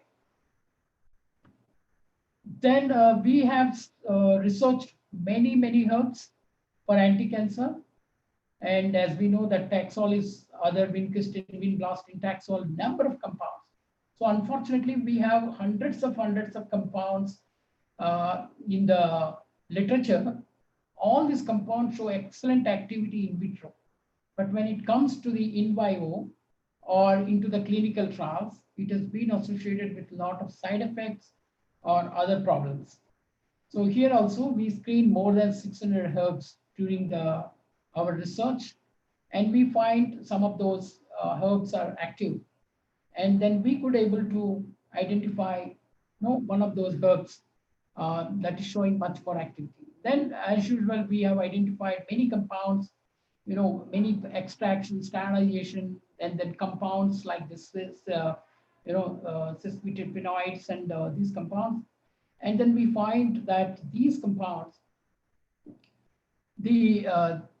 at cell lines, it is much more comparable to any other anti-cancer drugs today. So it was so encouraging that. But when we take up this further, we found that it has been associated with a lot of research, a lot of toxicity. So because our motto is a safe and efficacious products, so as an understanding that pure compounds has associated with its effects. So we thought our understanding and our approach for a cancer should be in a different way, and we should take much clues from the traditional knowledge. And we gone back, and then these are different kinds of structure-activity relationships. That means the purpose of showing this, we have done all the things that is traditionally or conventionally what drug discovery says from the herbs. Then we have gone back to the board, and we thought that actually, if you look into the traditional knowledge, the much more immunotherapy is the future for cancer treatment. And then when we look into the traditional knowledge, there are hundreds of herbs that are mentioned. Okay, these are immunity boosters or immunomodulatory activities. So we have explored again. We have explored more than 100 herbs, and we find again handful of herbs for the very good immunomodulatory activities, and we have developed these products again traditionally the way the phytochemist does. That we have identified various kinds of extractions, and we finally found that here, interestingly, by using the two extracts, that the activity is tremendously increased. That means we found a very good synergy. So then we identified this, and we have taken up these formulations, and we have done a lot more, and then we have done the clinical trials as per the regulatory requirements. And then finally, we launched a product which called as Immusante. And this is a broad spectrum immunotherapeutic product. And its Immusante strengthens the immune system and decreases the disease manifestation and all. So this is the adjuvant to the cancer treatment or any kind of other immunity related diseases. So with this, and again, this is much more affordable product, and this is the faster way of coming to the market, although we take many years of establishing the clinicals on this. But had it been of isolating the molecule and developing the drug, so what could be the affordability and all these things? So in a nutshell, if we have to say, we have to explore the herbs the way it should be, and we should not only focus on what is the active molecules. We should explore there are many compounds and their functions, and we should go back and design the protocols. Then what should be our approach? There could be some research protocols where you can have these herbals into a fast track products where it can be helpful to the mankind, and it could be much more affordable. So where some of those herbs where we find potentially only the single molecules that are required, so that can also be possible. The most important is the bridge that the new category is coming, the phytopharmaceuticals. So that is going to be very interesting to see how the companies will take up, how the pharma companies will take up, and how the research on the phytopharmaceuticals will take up in near future. And with this, we have researched more than 1,000 plants in the last 2 decades. And we have researched many, we have filed many patents, like, and then finally, we have launched many of those products. So ultimately, there is a lot of scope. I mean to say that there's a lot of scope, the herbals. India and the academicians, industry should work together, and we should focus more, because when the Prime Minister talks about our economy should be $5 trillion by 2024 or so, that one of the areas that India has a lot of scope in the global market is the herbals. And we have a huge opportunities that we need to capture and capitalize it and tap the resources of the same. Thank you so much for listening. And those who are interested in this research, and if you have any kind of queries, questions after this session also, you can write to me at Dr. Babu at Himalaya Wellness. Thank you so much for the organizers for giving me this opportunity. Thanks so much. Thank you very much, sir. Such a very informative session. I felt very honored to listen to this session. Sir, let me brief about the session. You have discussed about the Indian budget problems over healthcare. You also discussed about traditional approach of plants, and also discussed about 30 years of plants origin and how it came, and also discussed India's strength in herbal technology. You also explained about the herb to molecule. You told the importance of ashwagandha towards COVID-2. You also predicted potential phytochemical inhibitors of coronavirus. Also given an information about Ayurvedic dosage forms and their challenges, preparation and their challenges. And also you briefed about novel extraction technologies like supercritical fluids, subcritical fluids, microwave, ultrasound. And you also explained us about the benefits of curcuming and its bioavailability enhancements, organic pure herbs. You also given information about nanotechnology and pharmaceuticals. You also given very good information about DNA barcoding. You told us about anti-cancer screening and also immunomodulators. You also given us live examples which motivated and inspired us very much towards the plants or medicinal, you can say, pharmaceuticals. Very thankful for you, sir. There will be a question answer session for 20 minutes, sir. We have a Zoom box and a YouTube box, sir. We have sent some link to the YouTubers such that they can write their question in that link, and so that we can see it and we can ask you. We got questions from that, and also from the, I will give this time to Zoom box to ask you the questions for the interactions. Anyone from the Zoom box, you can ask the questions. Sir, good afternoon, sir. Good afternoon. Good afternoon. Sir, myself Harshita, M.Pharm second year from the Department of Pharmaceutical Analysis, sir. Yeah. So my question is, in early of your slides, you have told that phytopharmaceutical drug means definition, but at last line it showed, but does not include administration by parenteral route. Yes. What does it mean, sir? We can't prepare, we cannot prepare traditional medicine into parenteral route, or we do not use, sir? No, no. As per these regulations, which are set for phytopharmaceuticals, these are only for oral and topical applications. Okay, sir. Okay, as per the guidelines. That means till now we don't have any phytopharmaceutical in parenteral route, sir. No, no. This phytopharmaceutical is a new category. There could be a parentals. Of course, there are many. When you go to the NCE route, where the compounds are isolated, you know, from the Yes, natural sir. product, that is a different. Okay, Okay, here is a phytopharmaceutical where is enriched fractions from the herbs. So as per new category, the regulations, it is only limited to oral and topical applications. Am I clear? Yes, sir. Yes, sir. Thank you, sir. Yeah. Any more questions from Zoom box? Sir, good afternoon, sir. Yes. Myself, Nataraj Yadav, from Sri Vishnu College of Pharmacy, first time form, sir. Yeah. My question is, how to objectively measure and compare the level of traditional knowledge and modern medicine, sir? See, first of all, you should define very carefully what is your research question. Okay. So what is that you are going to do? And then when you explore the traditional knowledge based on the information available for that particular project, you will gain confidence that, you know, what kind of, if there is a lot of evidence in the traditional knowledge that these herbs are used for, you know, many years, and it has shown the more beneficial effects. So probably the safety is the first, that is most important.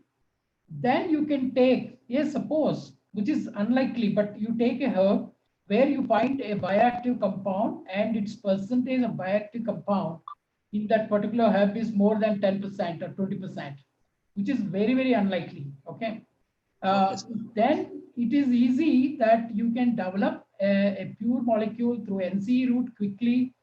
Probably that is most affordable.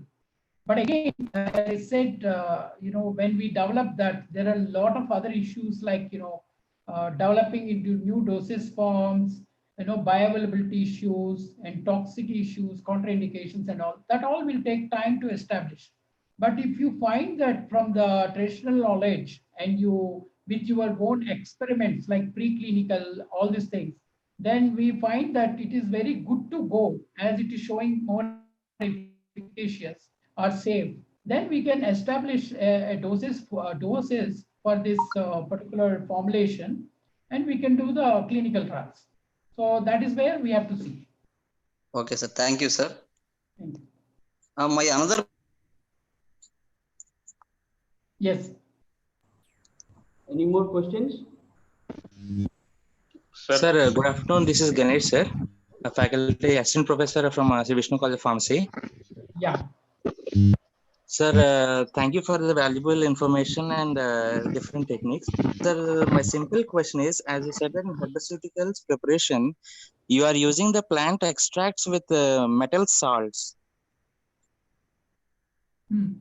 Well, which one? Herbaceuticals preparation, sir. You are using plant extractions with metal salt. Sir, actually, as per ICH-Q3D, there is a specific limitations for the metal impurities.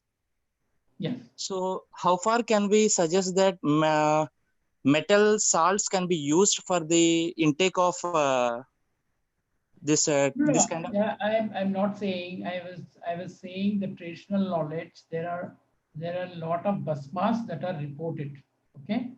Yes, sir. Yes, sir. Used. But again, you know, that all depends on how you establish safety of your product. What is the dose that you use? Okay. And then there, the context, what I was saying is that the nanotechnology by which those days have prepared these, mineral compositions, especially mineral compositions in the nano form, which we call as a basmas. Okay. Okay, sir. But then again, the safety of this, of the interaction of these with the herbals, is the individuals take a call that how you establish the safety. But again, when you talk about the, heavy metals, that is a different aspect, where the heavy metals like lead, arsenic and all these things, that has got defined regulatory, regulatory both in Indian and abroad, and many other ministries of health in various countries. So we need to meet those guidelines. Yes, sir. That's what my doubt is, because as per US FDA guidelines, as per January 2018, has been mandatory for each and every pharmaceutical product which has been marketing either domestic or abroad. Those has to be classified and has to be reported on the label itself, whether it is free from the elemental impurities or not. That's what I'm asking, sir. If you are using the zinc oxide or ferric oxide, any type of metal oxides in bhasmas, how can we define the regular dosage? Because as per organic synthesis, we can use it as a 100 mg or 200 mg or 500 mg or 1000 mg. Whereas coming to plant and herbal issues, we cannot define as an mgs. No. This, when I'm not saying it's not reported that these are prepared from the herbs. Herbs are different. These compositions are different. Okay. And these are allowed in a traditional formulations, like I have shown that, ASU drugs in the first chart I showed you. So where traditionally, if it is approved, these basmas, that the people can use that. But however, if there is a regulations that they have to meet, probably that what you're talking about is not related to classical products like Indian system of medicines. Okay, sir. Sir, I think I have small doubt. Apart of curcumin, are there any kind of nutraceuticals that which can help us in this manner? There are many. I just given one example. Okay. Just to understand, because a lot of research has been done and many people talk about this. So there are many, hundreds of those things that people are taking for the nutraceuticals, many of those herbal extracts. Sir, there is Dinesh Mohan, sir, from Viper, waiting for us to ask a question. Sir, you can ask a question. Okay, sir, thank you. Very good afternoon, sir. Yeah. From Viper, sir, Hyderabad campus. The information is very valid, sir. Very excellent presentation. I have 3 doubts, sir, small doubts. Yeah. Sir, recently, AYUSH recommending for this COVID-19 situation, AYUSH recommending to take the arsenicum album 30C. It's arsenic. Okay. If we take regularly for 3-4 days continuously, will it cause any arsenic poisonic issues, sir? Because basically arsenic is a poisonous compound, sir. See, there could be, it has to be seen from the perspective that what it is recommended and what is the dose it is in it. And probably I cannot comment here, but these all must have been taken into consideration before they, before they recommend. Sir, we have some questions from YouTube chat box, sir. Yeah. Anil Like from Dr. B.C. Roy College of Pharmacy, Durgapur, he asked a question, sir. How does the encapsulation ratio of lipophilic compound compares between nanoemulsions, microemulsions, and liposomes? How does the encapsulation ratio of lipophilic compounds compares between nanoemulsions, microemulsions, and liposomes? I don't know particularly. That is context to the product to product or compound to compound. So, we have another question from Geeta, sir, from Sri Vishnu College Pharmacy. She is asking, in Ayurveda, it is said that Mulika Vaidyam Nishedam. That means no single herb should be given to treat disease. But in pharma, we use single molecules to cure a disease. So what is your thought on using herbal formulations with many herbs instead of using isolated natural products? So let us don't link both. When we are saying pure herbs, when we are talking about pure molecules, it has got nothing to do with Ayurveda. Okay. When we take the pure molecules, only the drug discovery professionals are exploring the herbs and they want to take a clue what kind of compounds, what kind of pharmacophores that can be utilized in a particular disease module. So maybe they can take a clue from those herbs and then they can isolate and they can take into, drug discovery process. So whereas in Ayurveda, as you rightly said, that there are many herbs that are used in the formulations, and for each one there is a strong rationale, because there the basics are different. As we all know that they treat about, the understanding the disease is different. So there are the herbs that it has been used for many herbs that are used in the formulations. There are two different systems. I think we need not to compare it. Where it comes to the pure compounds, it is only through NCEs or IND applications as a new drug discovery. Yes, thank you, sir. We have another question from Naipar Mohali, sir. Yeah. Akshay De. He's asking that what are the major differences between supercritical and subcritical fluid extraction techniques? Does curcumin 1, 2, 3 have any pharmacological activity differences? See, first, they should understand the supercritical fluid extractions is a technique where we can isolate only the non-polar to medium polar compounds. Okay. But we cannot isolate supercritical fluid extraction with the polar compounds. But again, under supercritical fluid extractions, there is intervention of solvent itself.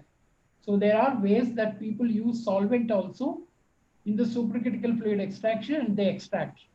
So that is not the context what I'm talking. When I'm talking here, solvent free means it is the supercritical fluid extractions without using any solvents, only the gaseous medium like carbon dioxide.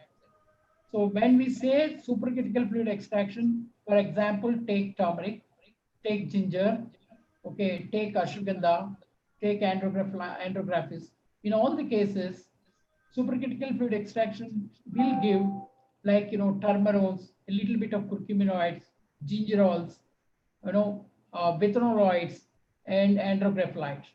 So these are all active, pharmacologically active. We all know that. Take the bacopa, which is the bacosides.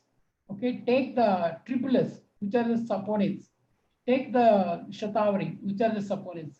If you use this, if you have to extract these things, again, you cannot use supercritical fluid extraction. So, normally, what it is used is hydroalcoholic extractions or hydromethanol extractions. When we want to avoid such kind of solvents like even the alcohol and methanol, then there is a technology called subcritical technology, which is still not commercially more in use, but in subcritical extraction, where you use only water and then explore, these compounds can be extracted. So ultimately, this is the compounds what we will isolate. That is important. Then how they're showing the biological activities. Just a minute. Hello? Hello? Hello? Yeah, I'm in meeting. I'll call you back 1 minute.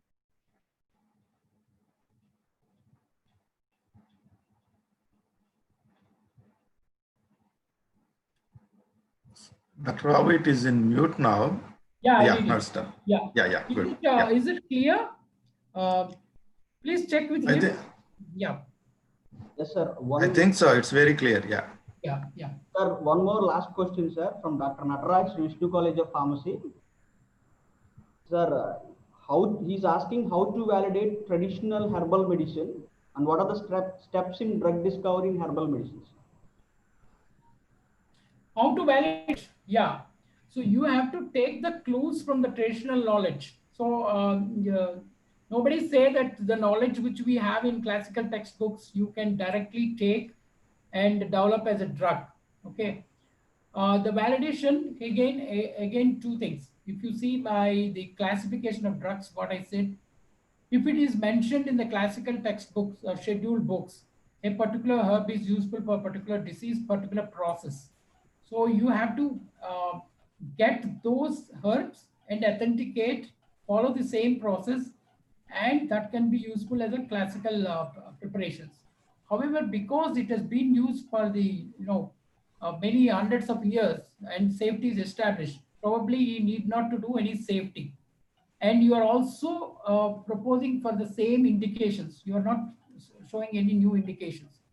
But again, the same traditional knowledge you are taking and you are making a new process, or you are aiming for a new indication for a disease, then you have to follow all the safety protocols. You have to establish the toxicity, you have to do the clinical trials, and then you have to submit the data for approvals. Thank you, sir. We have one question from Zoom chat, sir. Someone is interested to ask you a question. If you let me, I will ask him to ask. Sure, sure. Yeah. Good afternoon, sir. Yeah. College of Pharmacy. My question is,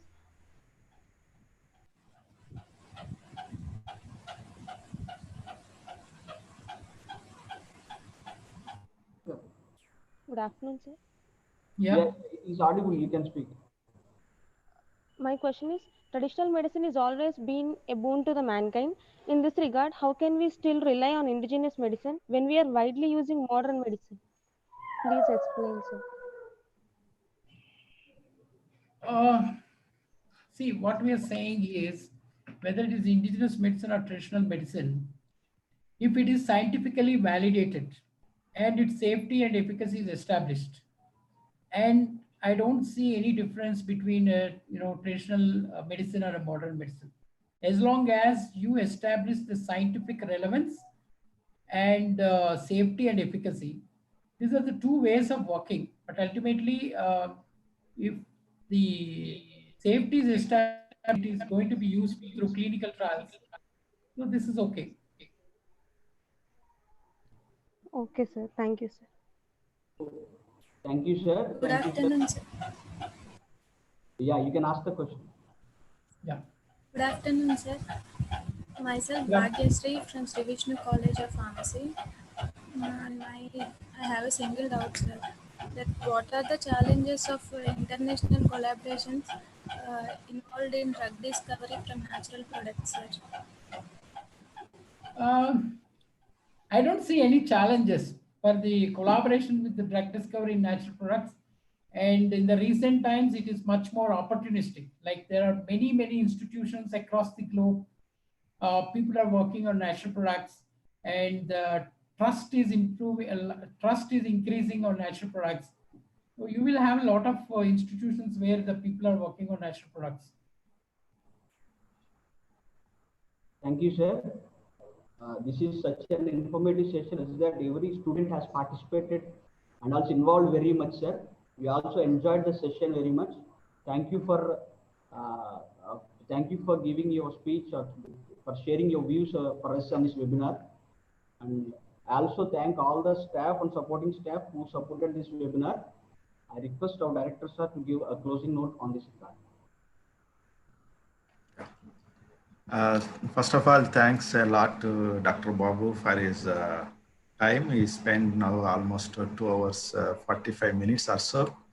I really thank you, sir, for that much time. And I know your time is so precious, but I do believe that your talk has ignited the many minds of the participants. And I see though the time is restricted and we keep on getting the questions, that tells you how much they are really engaged. and your time is really productive, I think so. And there's a good flood of questions that's coming from YouTube as well. And in the interest of the time, that the program coordinator had, restricted the questions. I request our program coordinator to collect all those questions and send an email to sir that he will respond at his free time or suitable time.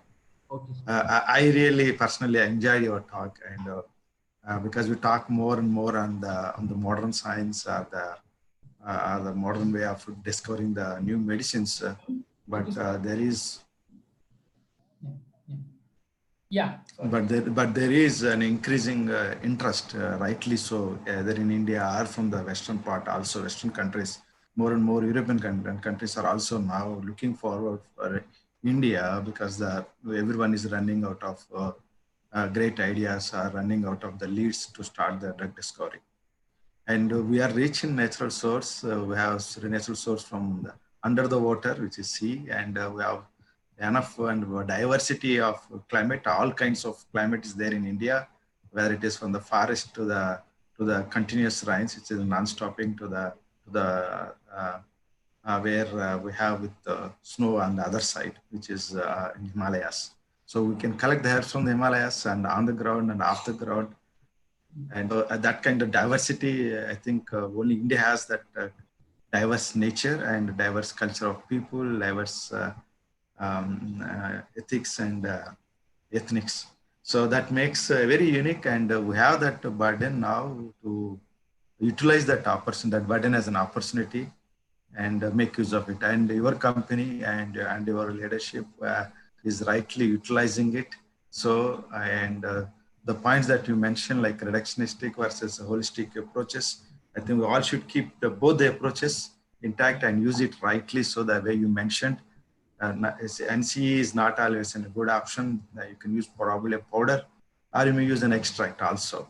As Dr. Babu mentioned, I think we all should remember these points. I think every point I 100% agree with Sir's, and he's telling with his experience, both as a scientist, as a person making the products for the better wellness, that what the Himalayas mentions, wellness for all, is being practiced, not only preached by them. And the mention that identification using the DNA fingerprinting technology, I think it's very appropriate. I think we have to use those technologies, authenticating the products. And you also touched upon the nanotechnology and its importance in the phytochemicals. I think that's something which is, as you mentioned rightly, for our past 5 years, it is picking up.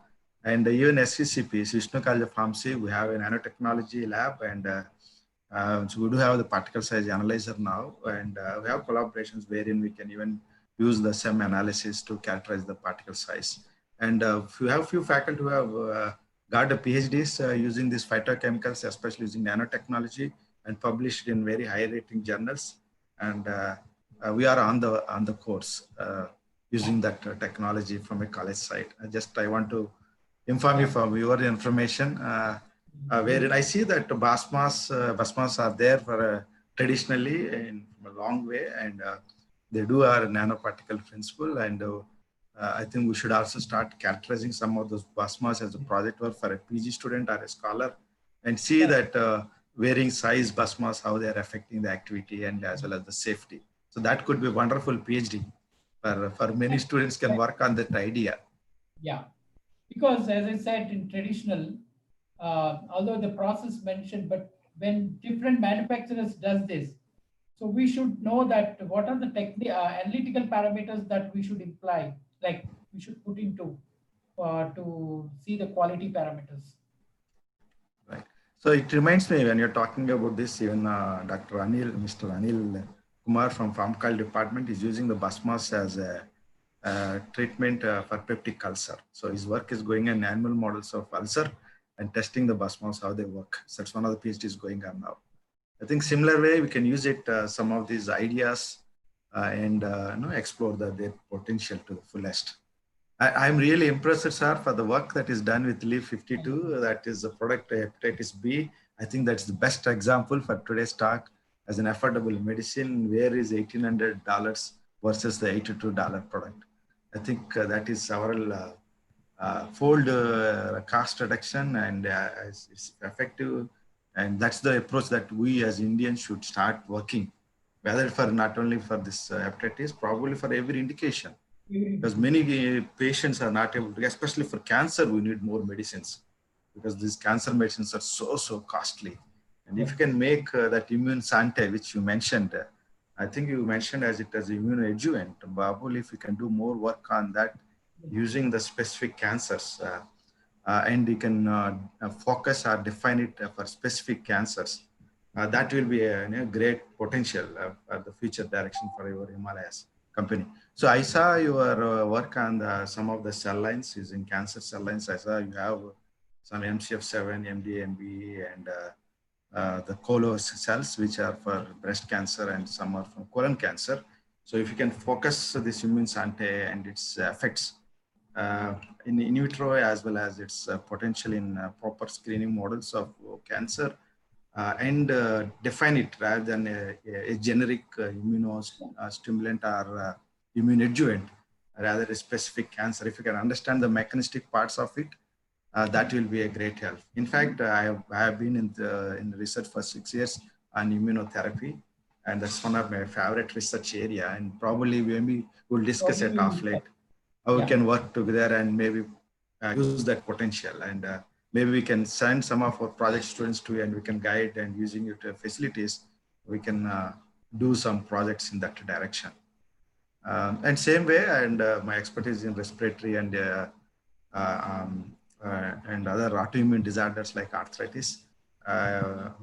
Great extent of work is done in industry and academics also. I mean, my PhD. So we can start working if you permit, and maybe we'll visit your campus, and maybe we'll send some man-force, which is for free, and maybe we can give some kind of fellowship, and we can work together. Those who are interested in phytochemicals and interested in biology, are interested in evaluating the nano formulations. There's a large scope I see from the both ends, which you can work together and make for this college a great advantage, and for both sides. And as you really like the way of working with the farmers and working with the students, I think these two ends are wonderful things. I'm very pretty happy that you are working on both ends, and more Telugu movies are coming now, showing the importance of the farmers, and those are super hits, and rightly so. I think we all should remember, and I'll end with this one point. Any country to grow, it should come from colleges. So any person has to be connected with the college. College is a place where we educate. Our education can go in all direction, in any direction. There's no person who can become something without education. So education starts with the mother at home. I believe so. Then you start from your siblings and your father, and then your college is also another place you rightly educate. I think you are working at the both ends, and your work is immense. And I'm pleased that you accepted our request and motivated all of our students, given so many avenues to work for their research work as a PG or as a PhD program. And also slowly through collaborations, they may get into a good paid job like yours in your organization. So thanks a lot, sir. And I have many things to say. I'm very excited today. I see a great potential in the past 3 talks has convinced enough the students that we as Indians should come up with our own way of handling our own problems, which MNCs or Western countries don't work on. Some of the areas like which we are facing now, COVID, no big company is working. And maybe our natural products, ashwagandha formulation, which is now collaboration with ICMR, all the organizations are working to, is very, very essential. Similarly, we should work on leprosy, we should work on malaria, we should work on tuberculosis. There are many disorders where we as Indians should come with our own way. And one approach, effective approach, is this. As last question, probably I think the student asked is very relevant and rightly answered by Dr. Babu, is it doesn't matter whether it is coming from which root, whether it's Ayurveda or it is coming for the Unani or Homeopathy. Homeopathy is something which we didn't discuss. It doesn't matter where it is coming, but what it is coming and what it is doing to the patient in terms of activity and in terms of safety, we can establish it. I think it is one and the same at the end. The objective is met, as mentioned, different walks of life and different approaches, but the purpose and the goal is the same. So we need to make it sure that it is tested properly and validated. That is where Indian science is not convinced by the Western world. The more we can convince, whether it is a holistic approach or it is the Bhasmas also in effect. And because there is an element of concern, I see a New England Journal of Medicine paper published talking about Bhasmas and their potential to cause toxicities, especially metals. There is a concern for sure is that I think Ganesh has rightly put that question. These are all we need to answer. Now the challenges are clear to all of us, but studies needs to be done and answer those things and convince that this traditional medicine do be helpful for the not only to Indians as affordable medicine. If it is affordable, even Western countries do come and take that medicine for sure. That's how generic business Indians are successful, because they're affordable. I think this has a great potential. I cannot thank enough Dr. Babu for his time and for enlightening all of us today. So thank you all for all the webinar participants. I've enjoyed your participation. Hope to see you all in the similar way for the upcoming webinars too. Yeah, thank you. Take care, be safe. So we'll ask Babu sir to say a few words. It's really thankful. It's a great respects to you for your work, and all the best for future work too. And looking forward for your support and collaboration. Yeah. Sure, we will discuss. Yeah. Thank you all for the support. Stay safe, stay home. Thank you.